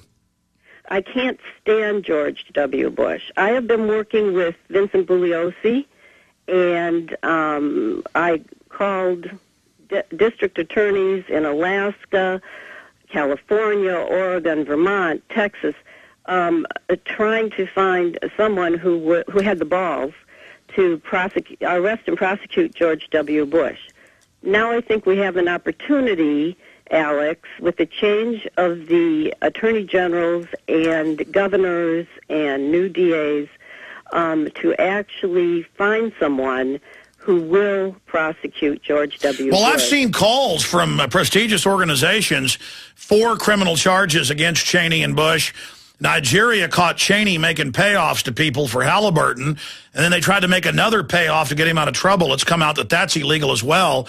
But absolutely, even though George W. Bush is just a big minion, if you can ever bring a George Bush to justice or a Dick Cheney or a Barack Obama for their treason, and Obama's just as guilty. He's accelerated the torture, the black sites, the secret sites. That's now all admitted. These guys are all guilty. Just like they send people that are caught torturing to prison, well, they're the ones giving the orders. They're even more guilty. Linda, great hearing from you. Have a great New Year coming up. Be safe out there tonight. Let's talk to Dan in New Mexico. Dan, you're on the air. Hello, Alex, and Merry Christmas and Happy New Year to you. And here's what I think the biggest story of 2010 was, and what I think the biggest thing is going to be in 2011. And I think it's Rand Paul getting elected. Everything that I've read is he's going to really hit the ground running. He's not going to be just a little wallflower freshman senator. Stay there. I want to hear more from this because I'm glad you mentioned this. This is one of the points I wanted to make. That's why it's great taking the calls, because you raise all the points and more. And guess where Rand's going to be living? With his dad in his dad's condo in D.C. So the dad will be there with the advice, helping him. Not that Rand isn't incredibly smart. I mean, I saw Rand go from being well-spoken and you know, a little more, you know, just kind of provincial to being super hardcore, and he's just going to get better and better and better and better and better. We'll be right back. Let's go back to your calls, and we were talking to, which caller was I talking to, John? Yeah, it was down in New Mexico. Let me just go ahead and give you the toll-free number, too. As you hear callers hang up, you're welcome to get on board, because I'm going to try to, in the new year, with a bunch of your calls, your predictions for the upcoming year, what you think was important last year. And I got a few little things I want to hit on as well. Dan was bringing up one of the biggest stories being Rand Paul. Regardless of what you think about Rand Paul, a lot of people are like, oh, it doesn't matter if we get good people elected. You know, you can't stop it. You know, the solution isn't voting. Regardless, we have the issue of the media doing everything they could, saying he didn't have a college degree. A bachelor's. Well, because he was the top of his class and placed out. My dad did the same thing. A lot of people do. He placed out. He didn't have to finish. He went right into medical school. Then they said he was kidnapping women. They said he was, you know, doing all these things. None of it was true, and they failed. In the past, they would succeed with something like that. People before, on average, would kind of, the mainstream media doesn't like him, I better vote against him. It didn't work. It doesn't work anymore. It's a badge of honor when the media lies about yours truly and says stuff. Go ahead, Dan, finish up your point. Well, the other thing, Alex, is that I think people need to understand is that in the case of Rand Paul, the acorn doesn't fall far from the tree. And Rand, I believe, understands that in terms of the debt, we're in the bottom of the ninth, 2 outs, and nobody's on. Now, what I think is going to be the two big things in 2011 is going to be the clash of the titans between Ron Paul and Bernanke and the continuing resolution in terms of funding the government. And I think things are going to come to a head as people begin to wake up more largely that we are in the bottom of the ninth with nobody on base, and this thing is really bad. And then the last thing I'd like to say that actually had a conversation about this amazingly enough over Christmas dinner around 9/11, and the conversation evolved to the point that says that the real way to get to unraveling this is to begin to enlarge the scope of the conversation to include the following, that says that, you know what, if George Bush says they attacked us because they hate you can only conclude from that A, they won, but the other side of it is the economics, which says that the ROI on the money spent on the war and terror has not brought a return. And to drill it down into that level of that paradigm, you know, we're spending this money, and what have we got? Well, but it's more than that, and I appreciate your call. Again, excellent points. The globalists love to hide things in plain view with riddles. The terrorist attacked us because they hate our freedom. The terrorist is the military-industrial complex that sits inside the banking cartel that's setting up the global eugenics government in that pyramidal structure. And of course they attacked us because they hate our freedom. It's true. It's just who they say attacked us isn't who really did it. And no one can deny, even if you believe the official fable of 9/11 that's been completely proven to be a fairy tale, who can deny they're using 9/11 to take our liberties and to rob us and to steal and to keep their crimes secret? No one can deny that. Let's continue here. Let's talk to Mark in Florida. You're on the air. Excelsior, Alex. I'm hoping that the Patriots fare well in their 2011 attempts to wake up the ignorant population. It seems man will kill his fellow man for food, and that's evidenced by the government employees that attacked the Michigan mother that helped children on a school bus, and the police officer that beat up an old woman because she didn't water her lawn. But in the summertime, had she watered her lawn, she probably would have got beaten up for watering it. No, I mean, that's the bottom line. A tyranny is where the criminal government erects laws so they can come suck off of us and feed off of us. They pass laws that in any common sense society would not be illegal. Well, and I'm hoping the Patriots will fill up their city councils, because city council is where the blood draws begin. City council is where the fluoride begins. City council is where you get beat to death for watering your lawn begins. And the Patriots need to fill up the elected offices and exactly. You've got, and the state. I mean, the state needs to come together. And I appreciate the call. If you go back to the John Warner Defense Authorization Act, when we really knew this stuff was for real 3 years ago, it says for insurrection by the people of the states and the states to replace governors, to put a governor's council in, which they now did this year, 2010. And, I mean, they know it's legitimate, it's real, the states are the people, they can say no, and they're getting everything set up with the threat fusion centers and everything to take control of this country. It's an illegitimate hijacking, a usurpation. We're being usurped. Let's go ahead and talk to Kent in Ohio. Kent, you're on the air. Hi, I've got just a couple of questions for you, Alex. I'm a Planet TV member, by the way. Thank you. Your show, we listen to it. My wife and I listen to it every single day. In 2010, it became apparent that the banks are insolvent, and the FDIC is shot, and cities and pensions are all bust, and debt won't be serviceable when the interest goes up, and they will go up. Crooks are trying to collapse it all. So I've got two questions. One, after the currency does collapse, and it probably will, right? And after the stores don't have a workable currency to buy food for their shelves, how long do you think it'll be before, a new currency gets in place and things will get back to normal and I'll be able to go back to the store again and buy some food? Will I need 6 months or 2 years, or how long do you think it will be before normalcy? Because everybody talks about everything collapsing, but how long will it be before things might come back to some kind of normalcy? Well, again, that's a very complex question, and I appreciate that call. I mean, to try to answer that properly, it's not simple. The globalists have a lot of different tracks they're working on, and they have announced decades ago they wanted an Amero, and then 2010 the IMF announced they want a global Bancor or Bancor.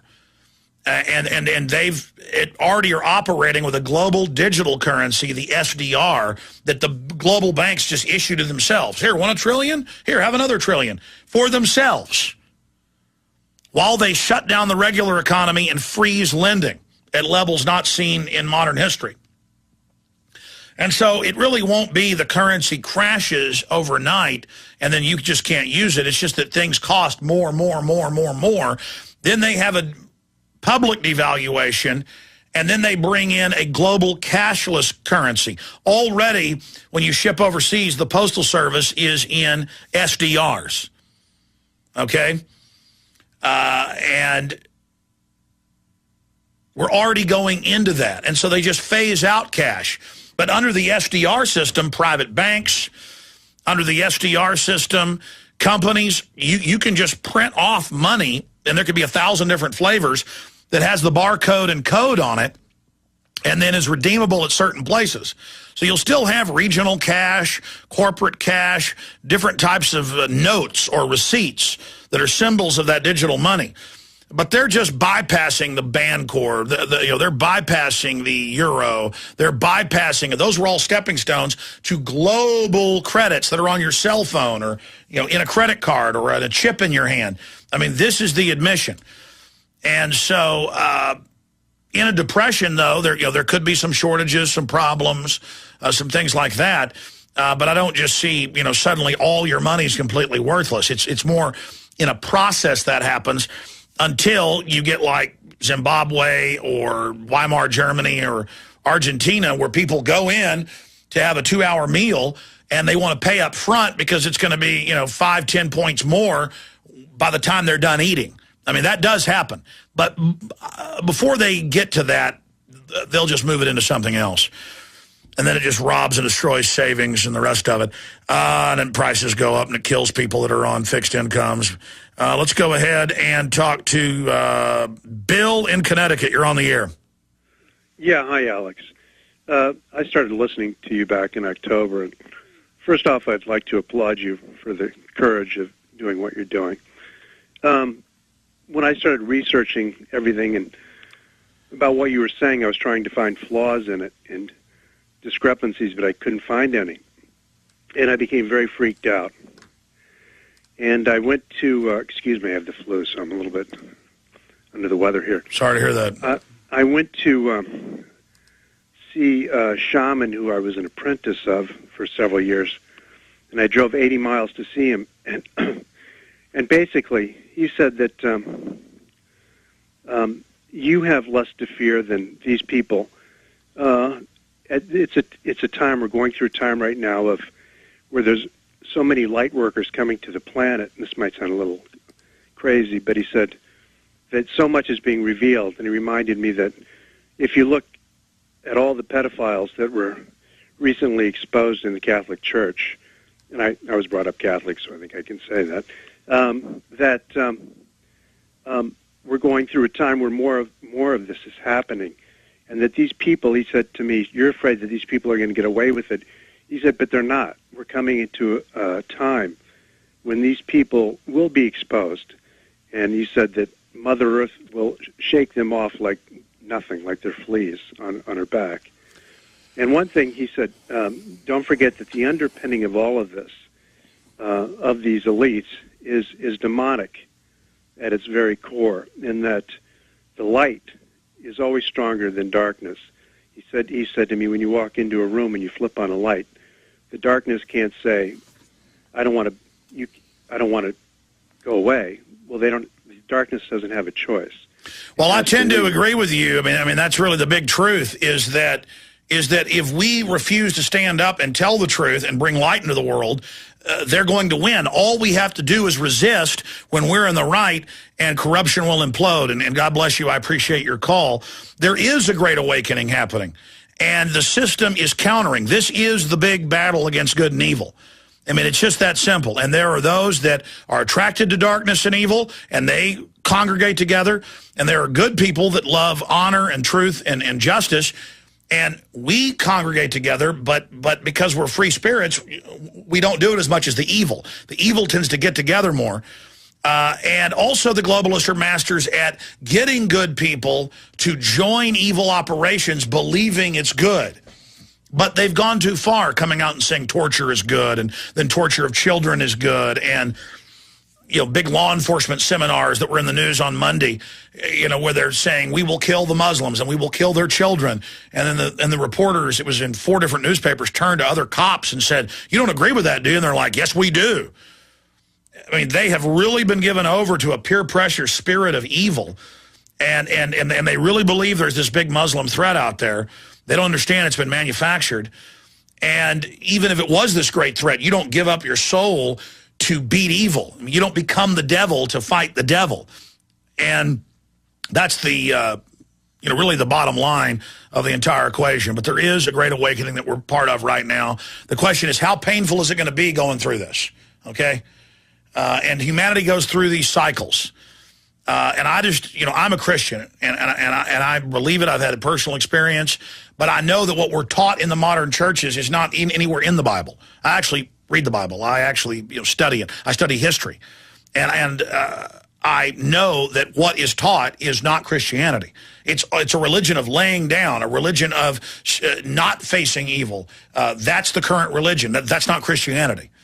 And no one who's actually read the Bible would be confused. They say it's the end of the world, I'm laying down. Well, I mean that is just a total mind game, total mind control. Pastor in Ohio, what's your take on that? Do we have Pastor in Ohio? It is. Go ahead, sir. Well, I agree with you 100% as far as what you're saying, Alex. And like I said before, I've mounting my own little campaign where I'm at here in Ohio, trying to wake up other ministers to the fact that they're going to be held accountable for what they tell their people. But the other thing, you know, Alex, I guess one of the best things that's happened to people this year is the fact that you have opened up a lot of eyes. And I talk to a lot of people, my congregation and people outside of my congregation, and I tell them all that they need to listen to your program. I tell them how to get online, the whole everything. And what you've done, Alex, is you have made people more aware as far as what's going on. And I'm going to tell you something. You know, every time I call you, the only reason I call you is because I got something that I need to tell you. Do you know about these ICY tactical platforms that they're putting up in outside Walmart parking lots and parks? Yeah, it's all part of police state visibility. Checkpoints, these towers that raise up with microphones, cameras, other surveillance devices. All of the post office vehicles are now being retrofitted to spy on everybody. I mean, it's the military-industrial complex eating America, militarizing the police and just getting everybody accustomed to uniforms and checkpoints and bag searches, and they phase it in. You know, first they start a no-refusal weekend with taking blood. Then it's no refusal 24/7. Then it's no warrants. Then it's checkpoints outside the Walmart, telescreens inside. Next, it's being searched to go in, searched to go out. I mean, it starts with showing them what's in your bag when you walk up, you know, showing your ID when you buy gasoline because you might be a terrorist. That's starting. Showing an ID to get some cough medicine. I mean, they're just getting us used to constantly asking questions, constantly being checked, but the border stays wide open. And it's very diabolical. What's your take on it? Well, I agree with you 100%. And you know what you've been saying, you know, about the churches and stuff. You know, I respect the fact that you have that relationship with the Lord and all, and know that comes first as far as defeating anything. But, you know, one of the big things that I'm telling people now is you know what, you're not going to wake up until you get out of the mainline denominational churches and start searching the scriptures for yourself. Because until then, you are going to believe everything that you're told, and you're not going to believe anything that is actually... No, I mean, most big mainline churches, it all sounds good and they're real slick, but you might as well just go to a Satanism meeting. I mean, it's the same thing. It's pure death. And you don't hear them saying, stop abortion. If your church isn't fighting abortion, total New World Order, might as well go worship Satan. Extend your life. The dehumanizers are trying to fully alter the species so that we can never revolt again, irrevocably changing us into their nightmare image. Those of us that go forward, most will not go into the future if they complete this program. Now, it is so blasphemous, it is so wicked, it is so destructive, it's going to be hard for them to carry it out. We need to stand against the New World Order. We need to say no. They've built an artificial habitat, a system of control to make us comfortable while removing true value, while removing true liberty and what really matters, while attacking and assaulting our minds, our souls, our bodies, our families, everything that is what humans are truly designed to be. And going into this year, I think it's most important that folks realize we are all under attack by this ruthless guild of psychopaths. Their admissions are legion. Their hatred is public. Their sickening propaganda is cartoonish. But they count on the average person being afraid, being so scared of reality that they buy into the cartoonish lie. The truth is right there. It's evident. All we have to have is courage and stand up and say no. But as I've said many times, it's only courage for people that don't know the full spectrum. When you really have studied this situation, you understand it is not courage. It is survival instinct. There's no getting out of this. Globalism, the New World Order, everything they sell you with their corporate images and their messages, it leads people to unhappiness. It leads people to death and destruction and being unhealthy. The New World Order does come to kill, steal, and destroy. And you don't have to believe in the God, devil, whatever. Just please admit that the New World Order is real and that they sure act wicked like a devil. You know, I talk to so many atheists and people, and they're like, I don't like your Bohemian Grove film and Skull and Bones. I don't believe in that stuff. Well, even if you don't believe in a physical devil, a physical dark entity, a force in the universe, world leaders running around naked in orgies and devil worshiping on record, and it's mainly mainline conservatives. I mean, that doesn't show you how phony they are, how weird they are. I mean, would you hang out with a neighbor if they were like that? Maybe you would. Maybe you think that's cute. Destructive lifestyles like that.